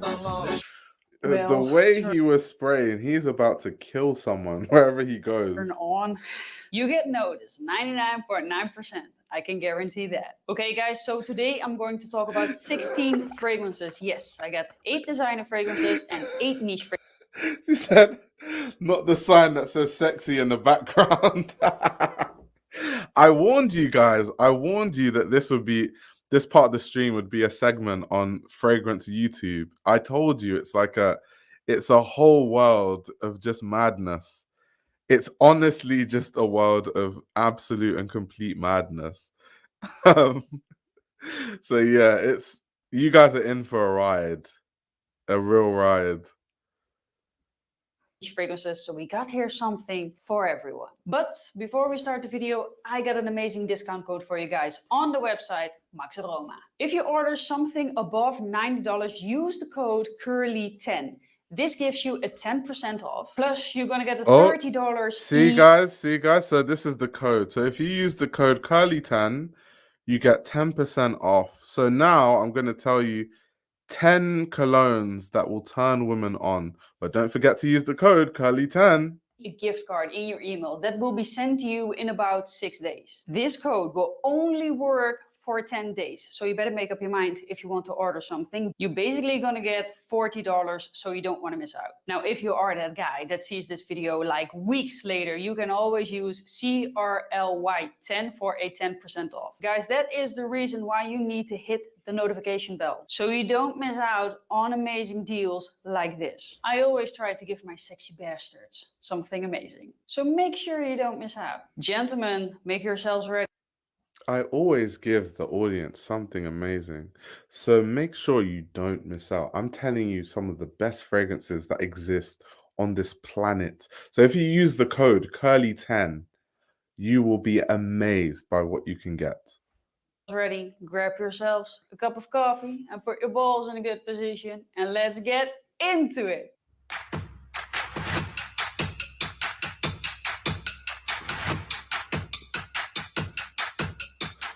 At number What is that 16, intro? we are going to start off with this fragrance because everybody knows that this one is already going to be on this list. And it is... Yes! Sexy Sex Bomb, Spice Bomb Extreme. That's what we got. This fragrance it stays sexy, guys. I can't help it. Okay. I'm about to review the reviewer. So Spice Bomb Extreme is a fragrance I've owned in the past. Does it smell nice? Yes. Have I received compliments wearing it? Yes. However, Spice Bomb Extreme is so strong, it's not sexy. It's actually the opposite of sexy. If you're wearing Spice Bomb Extreme, and like say I was wearing it heavily and I hugged someone, they would cough to death. They would literally faint from how strong that fragrance is. I don't know if I'd describe that as sexy. Spice Bomb Extreme is the kind of fragrance that you should wear when it's like minus 10 degrees in Canada, or like if it's like winter, like the coldest winters, like Russia. Like that is not sexy. It just isn't. Bit sick of talking about this one every time, but I gotta do it. Oh, because it's so amazing. So, the sexiest designer fragrance out there, period. It is loud, it is in your face, it is a bad boy, it is spicy, it is tobacco, it is sweet. Oh, and this has given me like not normal. This brings out the freaks in the girls. Literally like freaks. They will say like, hee hee, oh my gosh, I've never done this, but in the meantime. Oh my god. I told you guys. As I said, This content the is sexiest designer wild. fragrance out there. Longevity is easy. What 10, the hell 12 was that plus video? Hours. Try it out. Okay, and now the first niche fragrance on this list. And I put it far on the list because this one is like super expensive. But this is super sexy. And it works really good on the ladies. At number 15, Clive Christian Blonde Amber. Wow, what a sexy fragrance this is. Gorgeous amp fragrance. It is warm. It is See what I'm saying? That fragrance, I've smelt it too. It's just strong. Like, it's just, these fragrances are just like, they would literally knock you out. To me, when I don't think any fragrance is quote unquote sexy, because that's so subjective. But if I was to like, if I had to give someone advice on like, okay, you want a fragrance that's kind of nice to be around, I would probably make you buy something or advise you to buy something that's the most inoffensive thing, something that isn't too strong. So that, because once again, everyone is different, and you're better off going with a fragrance that is inoffensive, something that isn't so damn strong that it knocks someone out. Because if the person doesn't like that fragrance and it's that strong, you're in trouble. So that, like, I just don't get it. I do not get it. It is spicy, it is sweet, it is woody, and this just smells rich, smooth, luxurious. This is literally catnip for women when we smell this off of you. Bro, if you wear this at your first date, oof, something very special will hit her in the face. But can you see what I'm saying? Like, and people take this advice seriously. Like, if you wear this to your first date, something will happen. And guys literally just watch this and take that and just buy the fragrance. Like, it's quite scary. The main notes that you smell are cardamom, rum, olibanum, dried fruits, tonka bean, labdanum, patchouli, cedar, musk, and vanilla. This is just a special, sexy kind of a fragrance that you at least need to smell. On skin, you at least need to try it one time. On paper, it doesn't get the shine as what it does on skin, so skin test it. And longevity is an easy 12 plus hours with a very good projection. Try this one out. I want to see what other fragrances she talks about. I'm just curious. Croix de Luna Rossa. At all. No. Oh, the hell name is no. a bit how it once was. And the main notes that you Cedric, smell are what? Sicilian Oh, citruses, no. Oh, no. with some powdery and spicy notes. That's this. Bull and Oh, delicious no. than the original. No Jean-Paul girl will Gaultier, turn this as well. Woody oh, walking hell sex no. machine when you wear this. So watch out. It's dangerous. Longevity is Yeah, an that's easy sad. 16 hours. Let's have a and look at projection is Jeremy massive. Fragrance. Let's see what Try this one Jeremy out. Fragrance And is saying. Let's see what Jeremy Fragrance is up to. Buy two, get two free at Fragrance One. So he's not even telling you to do the code. He's telling you in the title, buy two, get two free. He didn't even wait to tell you the code in the video. That's insane. Let's see. Top 10 fragrances for men. Let's see. What should the men be wearing?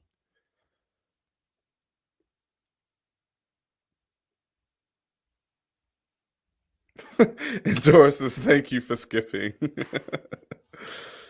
day, guys. Jeremy Fragrance here.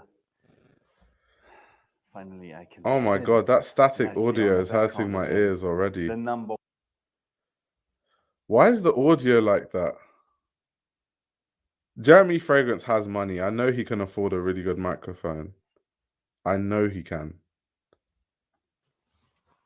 Good day, guys. Jeremy Fragrance here. Finally, I can spin nicely on the background again.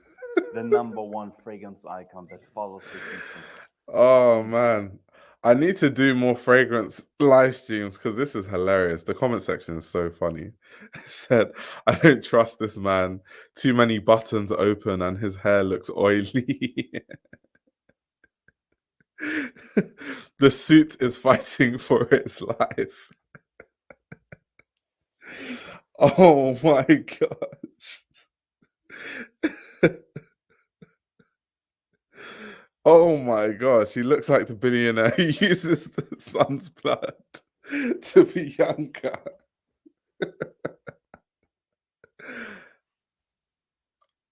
That's Jesus. funny. Here are the top 10 fragrances for men. I have some of them here. And it's not Creda Ventus. I do like this one more than almost any other fragrance, but I chose my own fragrance to be in this top 10 list. Let me show you a few ones Who's that I guy on consider Twitter as the best. that I need to tag him. I need to tag this video. Who's that guy on Twitter that does menswear content that's really, really good? Where he makes fun of like Andrew Tate for wearing really tight suits and stuff. I feel like, what's his name again? It's totally skipped my mind, but I read his tweets every day.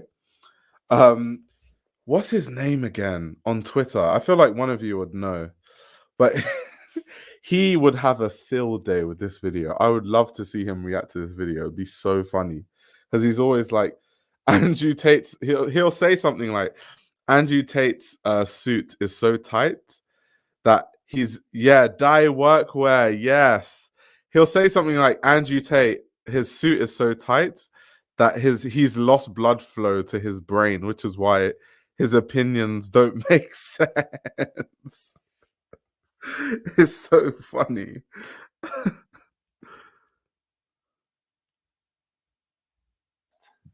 So I consider the best, for example, this one. Chanel Allure Sport Eau Extreme as the best fresh fragrance. Armani Code Absolu as the best sweet fragrance. Jean Paul Gaultier Ultra Male as the best. Why is his head cut off? Wait. As the best. Why is his head cut fragrance. off in his My video? Fragrance Office for Men as the best expensive fragrance. Here we have Oud This for man Greatness said, as I'm the not best even oud going to fragrance. see where I am in the We frame. have Portrait of a Lady somewhere here as the best rose fragrance. We have, where's this brand? Where's this brand? Frederic Malle. I have it somewhere. Possibly I just have a few and it's somewhere else. Then we got stuff like the best teenager fragrance, which is Versace Dylan Blue. And then we have the best creative fragrance. Who makes these things up, by the way? I've heard so many like fragrance YouTubers say that, oh, the best teenager fragrance is Versace Dylan Blue. Like, who made those rules? Who, according to who? Fragrance community is interesting. Exclusive, but actually I will gravitate to something else. Should I do Sedley instead? No, I think. Imagine if I was just in a frame like that. No, there are better ones. For now, we stick with Leighton exclusive. Or should I say Pegasus? Pegasus is better, man. Oh, wow. Pegasus as the best creative fragrance because it smells like a metallic almond fragrance. And the best long-lasting fragrance is Dior Sauvage Elixir. Thank you. By Jeremy standards, that was quite a mellow video because Jeremy is normally losing his mind in his let's see, Jeremy fragrance compilation. He's always losing his marbles. Jeremy out of context, that would be funny. He's just always doing crazy stuff. Someone said TikTok fragrance is worse, like the fragrance community on TikTok is worse. To be fair, I'm not too like knowledgeable on like the TikTok fragrance sphere. I don't really know what they get up to on TikTok. I'm only really into like TikTok fashion. I don't see any other content. Maybe because it isn't like pushed to me, I guess. But I don't really see most of it. So maybe you can give me some content creators. That's loud.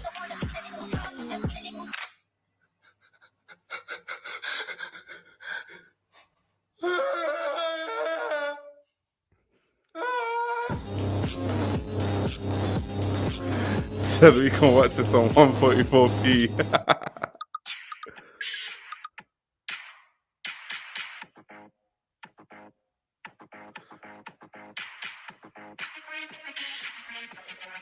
I just realized that, like,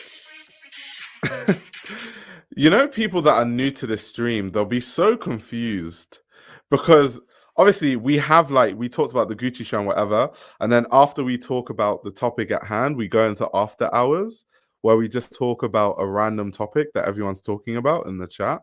But people that are new to the stream will be so confused, like, what is going on here? Like, why is there some guy spraying fragrances dancing weirdly? Like they wouldn't even know what's going on.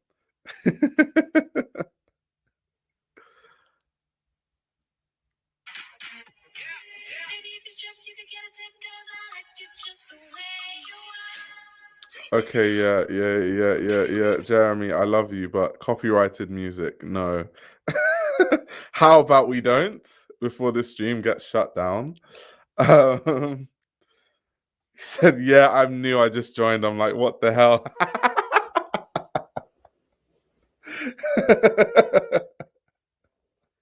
welcome to the streams.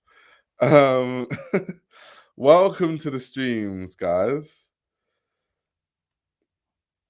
This is the fun part of the stream where we don't take ourselves too seriously. I only take myself seriously when I'm talking about fashion, but everything else, it becomes one big comedy session.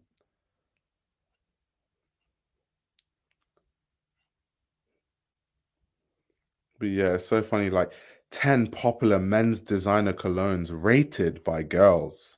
Interesting. Ultimate panty dropper spring fragrances list.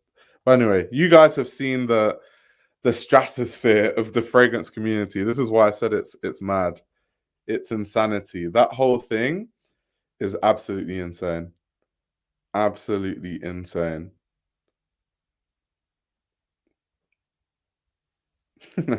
you said it's a hard pivot to nonsense. Did someone just say that Jeremy Fragrance looked like he was in a failed boy band? Oh my word. You gotta put up a neon sign graphic that says after hours. You know what? I should add that to the segment. I need to design like a PNG that goes in the corner and then it just says after hours so people would know if they jump in the stream too late. Sorry, mate, but you're actually in the after hours section.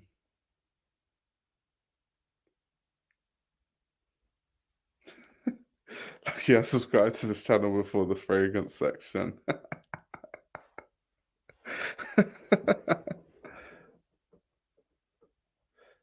Yeah, the streams in Fashion Week are more about the brands. Cruise season is the filler season. Very true, also. Because, yeah, it is actually only the cruise season that I have time to just talk about nonsense. Because when it's Fashion Week, there's so many shows, and I normally stream like 3 to 4 collections a stream.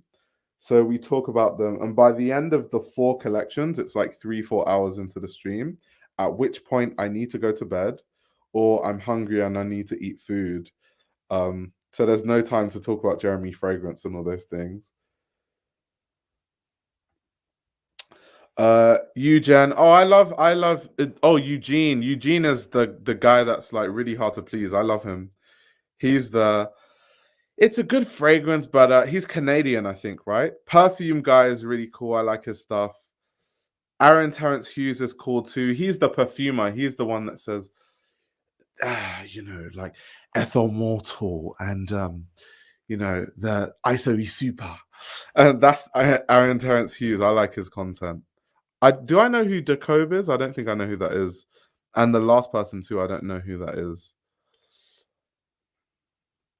Yeah, I love Aaron Terrence Hughes, though. ISO super. And the Valinolol is normally something that they use when they want to make a fragrance smell sweeter. So are we all in our senses? Are we in our higher self? Let's get testing. Even official marketing for fragrance can be cringe. Look up the recent DS and Taraga video with the singer. Oh my god. No, some fragrance, sometimes I don't understand fragrance commercials. It's like it's a fragrance inspired by rose, and they're not even in a rose field. They're just on a beach, and it's like a man and a woman hugging each other, and just like playing around on the beach. And then at the end, it just says Dior. And I'm like, what? Someone actually got paid loads of money to direct that campaign. Like someone actually got paid like probably close to $1 million to just direct that. Didn't you get excommunicated by Fragrance YouTube? Yes, I did. I did.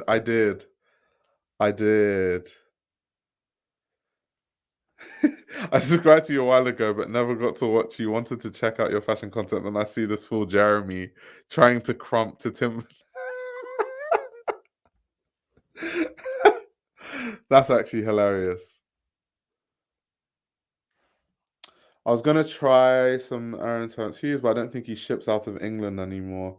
Yeah, because I think they made well, Brexit and all those things. I think shipping internationally is really expensive. I know this because every time people ask me, when is your magazine coming out? When is your magazine coming out? And I always tell them next year, next year.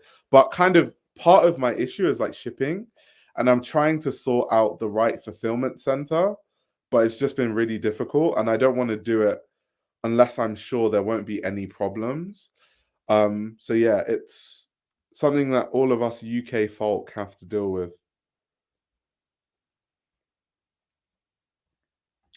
Someone got paid to do the creative and then found a photographer to shoot something on a random street in Paris. I've really liked the cruise shows from Nicolas Gasquier. Maybe he's just got a big enough staff to push out substantial work, even for cruise. I think the really good thing I love about Nicolas Gasquier, and I made a video about his work recently, for people that haven't seen, is that he is quite interesting in the fact that with his collections, he tries to transport you into a different world. And his world building is very much about finding these really separate stories of interest and then fusing them all together. And that's why one collection might be about like some space age futurism thing. The next one can be about, you know, culture in France. And it's really, really interesting. So I think the way he designs and the kind of topics that he picks is always going to make for an interesting cruise show, even when he tries to be more commercial. But that's Nicolas Gasquier, though. Nicolas Gasquier is actually like a really interesting designer. And a lot of designers these days aren't.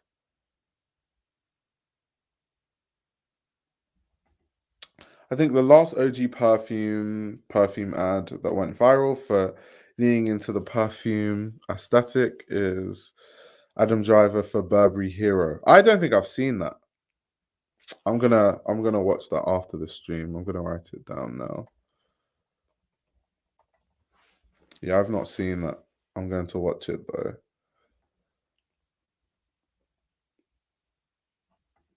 Nicolas Gasquier is invisible on the mainstream, but it's very good. Yeah, it's really weird because I'll show you guys something, because people are always like, you only talk about the most popular designers all the time. And I'm like, not really. It's just that when I talk about interesting stuff, no one watches it. So I have to like do the YouTuber thing where I talk about a popular topic to bring viewers in, and then I use that interest to talk about something more interesting. Because even my video, Nicolas Gasquier, let me see how many views it has now. Let's have a look. Okay, so that's my video, Nicolas Gasquier's work at Louis Vuitton. It has 3.9k views. But if I make a video on, I don't know, Cardi B forgetting a dress, that gets to 15k in 24 hours. So I make these videos, it's just that no one's interested in it, but I still make them because I'm interested in making that sort of stuff. But I literally make this kind of content all the time. People just, I guess, choose not to see it, or they genuinely don't see it. Maybe YouTube doesn't push it to them. But yeah.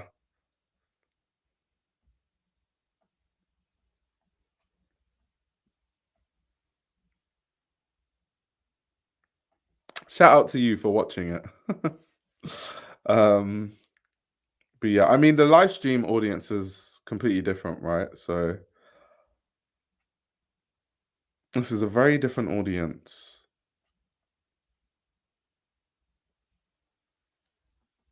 I'll take my cookie. Thank you very much.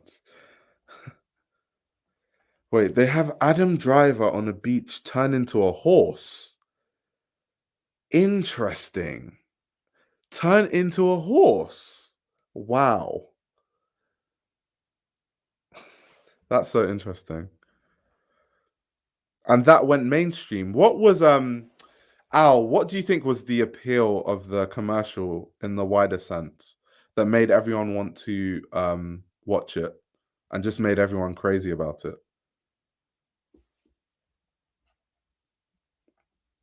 Oh, Indora, I watch all your videos and lives. Thank you very much. I really appreciate it. I'm going to start posting more often, so good luck. Good luck keeping up. I need Gabriel Moses to direct a fragrance ad. I want to see something. Yeah, I'm very sure if Gabriel Moses directed a fragrance ad, it would be very, very interesting. Aesthetically, visually, but also concept-wise.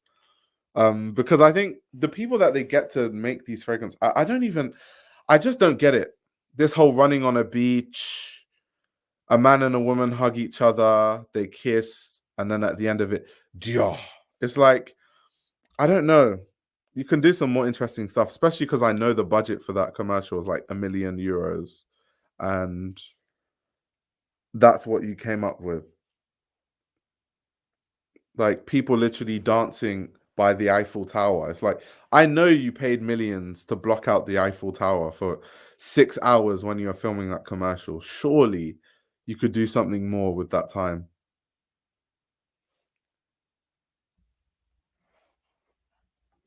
Al says, my fashion education this week is learning about Madame Grey's.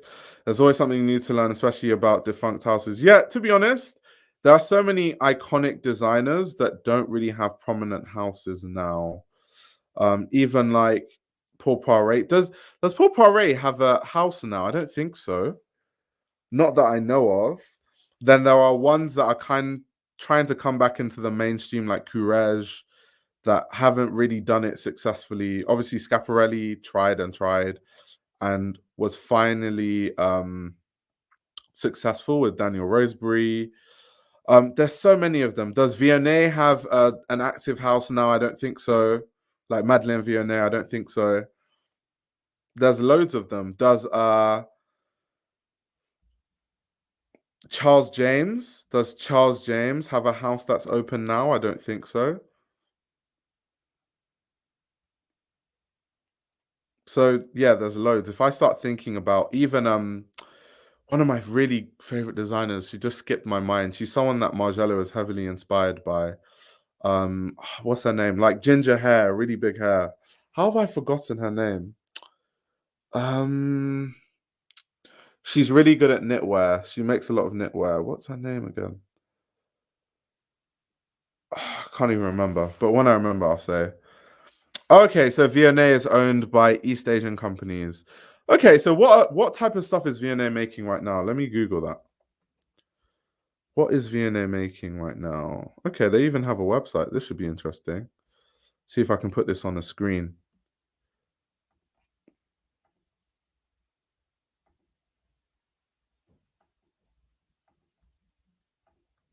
I was talking about the fragrance commercial and the appeal of it. So the appeal is kind of a tongue-in-cheek, non-ironic use of all the fragrance ad cliches. Also, Adam Driver is kind of the biggest millennial male movie star these days, so it had crossover success. Okay, interesting. Yes, Indora, Sonia Riquel is who I was thinking of. Exactly. Great mind, great mind. But Sonia Riquel, I don't think she has a house that's like active now.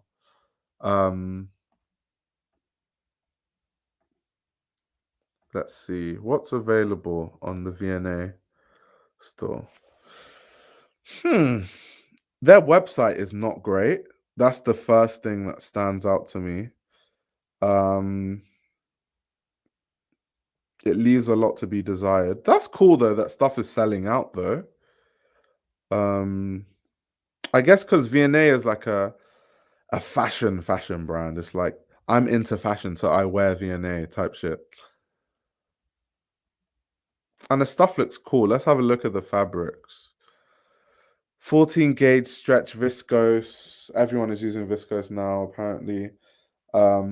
Someone in the comments the other day, because obviously I'm always wondering why every designer is using viscose these days.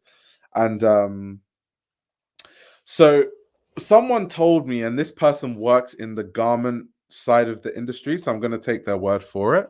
But this person told me that essentially that because of COVID and like the backlog of fabrics and stuff, they're quite like behind on making fabrics. So viscose is actually one of the most readily available fabrics right now for a lot of these brands, more so than a lot of other fabrics, which has almost forced them into using it out of necessity, which was an interesting point.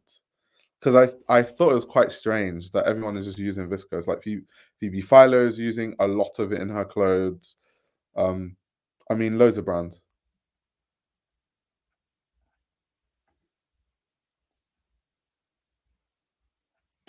Oh, Sonia Riquelme's daughter tried and failed. Oh, that's sad. That's a shame. That's a shame.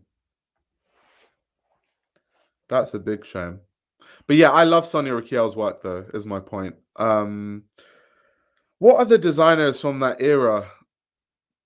Obviously, you have the big names that are still running, the Balenciagas and the Givenchy's and the Balmains and all those people, the Saint Laurents and stuff.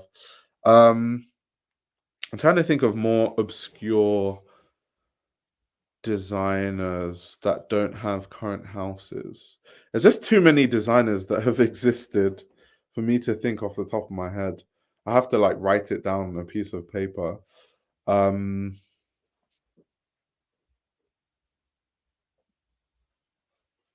Yeah. Molineux, Hartnell. Yeah, that's true. That's true. There's a lot of them. There's loads. There are loads, to be fair, of like brands that don't really exist. But they're like really important in fashion history. So like if you read about fashion history, you'll see their names all the time, but then they don't exist anymore. Which is kind of sad, but then good at the same time, because some of us complain about a lot of these brands being destroyed and the essence of what these brands stood for kind of being shattered. So I guess in a way, in a roundabout way, it's kind of good that these brands aren't prominent anymore, so they wouldn't have designers butchering the brand. I think it's not just looking at the defunct brands, it's knowing how it connects to current trends and tastemakers, like pulling out a Grease item to shove in Rick Owens' face during a Nardwuar interview. Yeah, I mean, Rick Owens is quite open about his influences, though, like Madame Gris, Madeleine Vionnet. He's been quite open about that, though. He's always been quite open about being inspired by those designers. So in Rick Owens' face, I guess it's not as bad as some designers that pretend that they're the most original people on earth. And then it's like, no, mate, your clothing looks like stuff that I saw when I was learning about fashion in the 40s when I was in school. Fashion History Museum. Oof, that's a really good question. Wow. I would say that my favorite, I can't tell you what the best fashion history museum is, because actually there are so many good fashion museums that it'll be hard for me to pick one. But what I will say is my favorite fashion museum to visit is the one in Antwerp, the MoMU. MoMU is just so good because the exhibitions they put on are always on point. Because with other, like the V&A, the exhibitions are really like hit or miss. Other museums, sometimes it's like really good, sometimes it's not well curated. Like for example, the Met exhibition that's going on right now at the Met, I went to see it when I was in New York recently. It's not that fantastic. In terms of like, when I say it's not fantastic, the curation is obviously always going to be good. It's the Met, but in terms of like, they don't bring you into a world. They didn't create a set. It's just white walls. the same white walls that were there last year. It's almost like low effort. Whereas you go to the MoMU and they're like building whole new sets and holographs, and they have all these things. So all their exhibitions are always on point. And then you have I think there's a part upstairs in the MoMU where they have their fashion archive. And if you book an appointment, you might be able to see all these pieces, and they have like Margiela's work from the start, Andre Mister's work from the start, some early John Galliano stuff, some early McQueen, like insane pieces that you would never see anywhere else. So that part of it, because you actually have access to see it if you book an appointment, is what I love about the MoMU. Places like the V&A, I don't even know how you would begin to gain access to seeing some of those clothes up close. The same as every other fashion museum. So I would say that my favorite is definitely the MoMU, followed by V&A. V&A is a close second, because V&A also like transports you into a world with their exhibitions. And the curation is always really good too.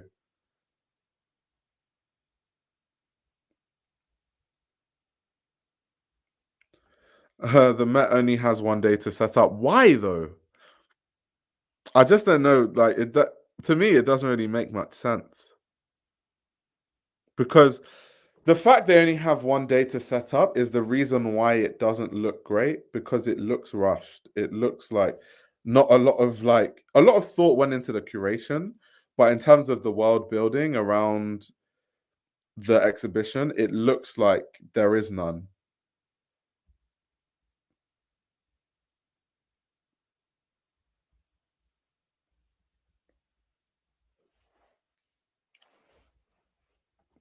So yeah, it's weird. It's weird.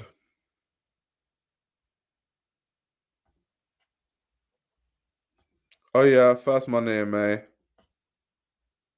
I watched that so long ago though. I need to rewatch that. I don't even think I remember because it's quite old. I feel like that documentary came out in like maybe 2017 or like 2016. I could be wrong though. Correct me if I'm wrong. But yeah, that's definitely something I need to rewatch. Because most documentaries, I like to like watch them twice or three times just to retain info. Oh, Elsa, dang, I've never even heard of it. Definitely a destination if there's ever a reason to go to Belgium. Yeah, definitely visit the MoMU. MoMU is just an incredible museum. And also, fun fact, the MoMU building is also where the Royal Academy of Fine Arts is. So the Royal Academy of Fine Arts is on the top floor in the MoMU, which is kind of interesting.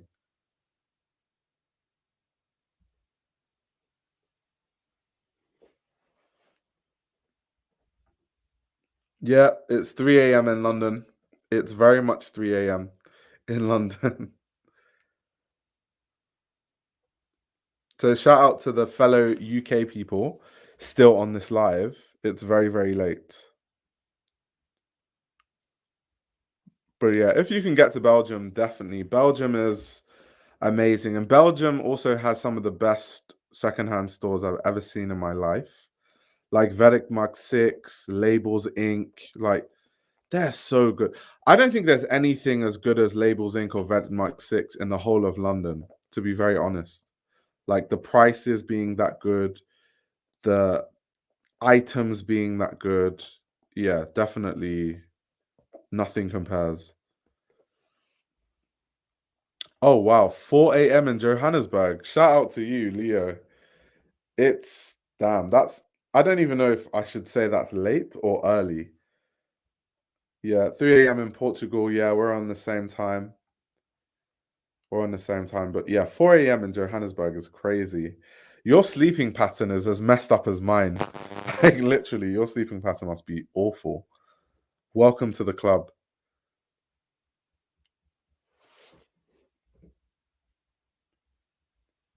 Yeah, Met, not even the best fashion museum in NA.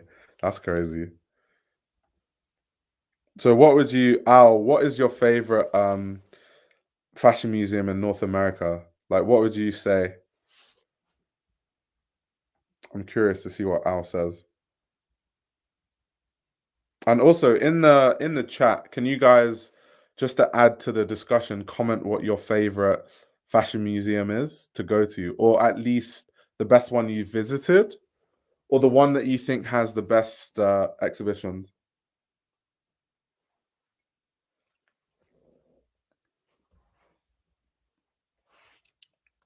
This is actually just for my own curiosity, actually. And I guess everyone else can gain from it too.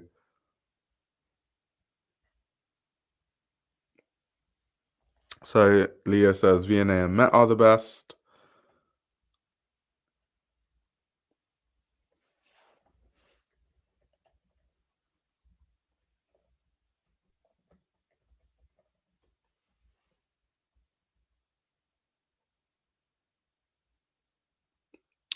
Well, someone said the Hunger Games Museum. I've never been to that, but my understanding is that like, for example, in the Hunger Games, the pulls are really interesting. Like the kind of clothing that they pull in the Hunger Games, when you look deeply into it, is actually really interesting. So having an exhibition around that and looking at the clothes is actually something that could be really interesting. That's something I would actually love to visit.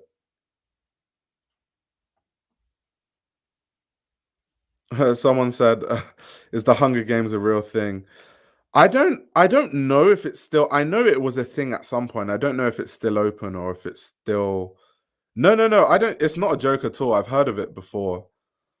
I think it's. I'm not sure if it's still open though. I think it might have just been like a thing that happened for a certain amount of time. You guys can Google it and let me know. But I think I remember hearing about a Hunger Games exhibition where they had like a lot of the clothing that was featured in the Hunger Games, which to me would be really interesting, actually.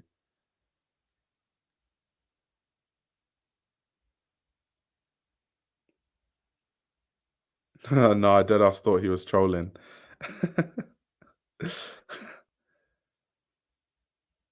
A lot of Sarah's McQueen in Catching Fire.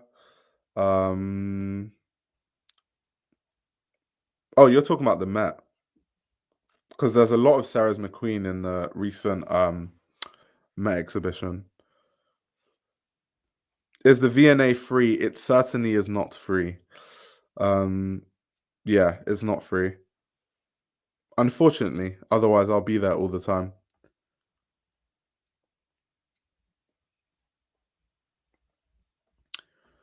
Okay, guys, I shall be going in a few minutes so I can make more content. Like I said, I'm going to start making content more frequently, be more consistent on the platform.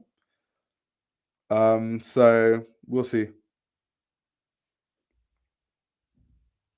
Haven't been able to go to a fashion museum, but when I went to Copenhagen for Fashion Week last year, Copenhagen Contemporary had a cool exhibition for fashion. That's cool.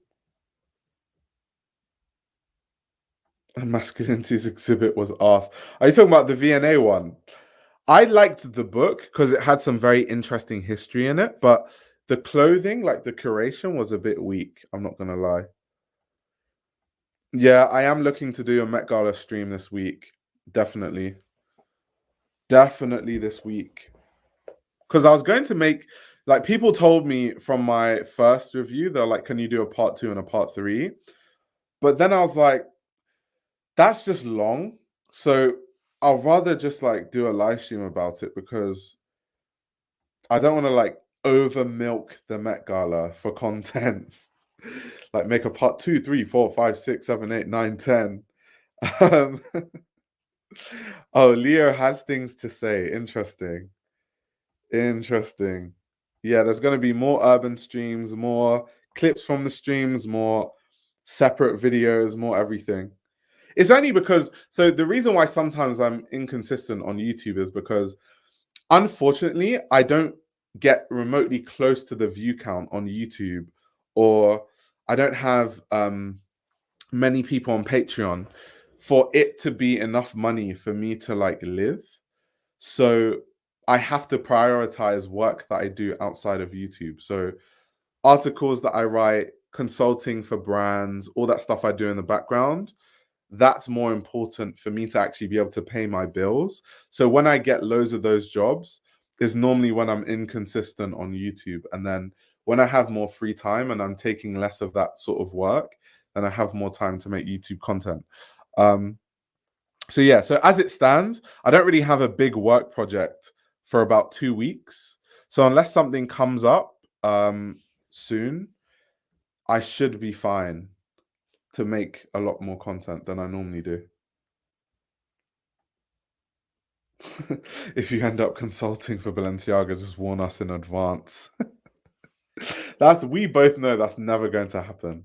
Me consult for Balenciaga after all the things I've said. Definitely not going to happen. No, I still haven't watched the Galliano documentary. I really, really want to watch it, but I just, yeah. And the thing is, I can watch it because I know where to watch it and like everything. Even if I have to pay for it, I don't mind. But I just haven't gotten around to it. And I can't really give the excuse of I don't have the time because obviously I do. But yeah, I just haven't gotten around to watching it. What, do a reaction to the Galliano documentary? I would love to, but the only issue is that copyright. My stream would probably get shut down and I might be sued for taking their IP and doing a reaction to it on a like platform like YouTube. Okay, on Patreon I could. On Patreon I could. Definitely not on YouTube. On Patreon definitely, but not on YouTube.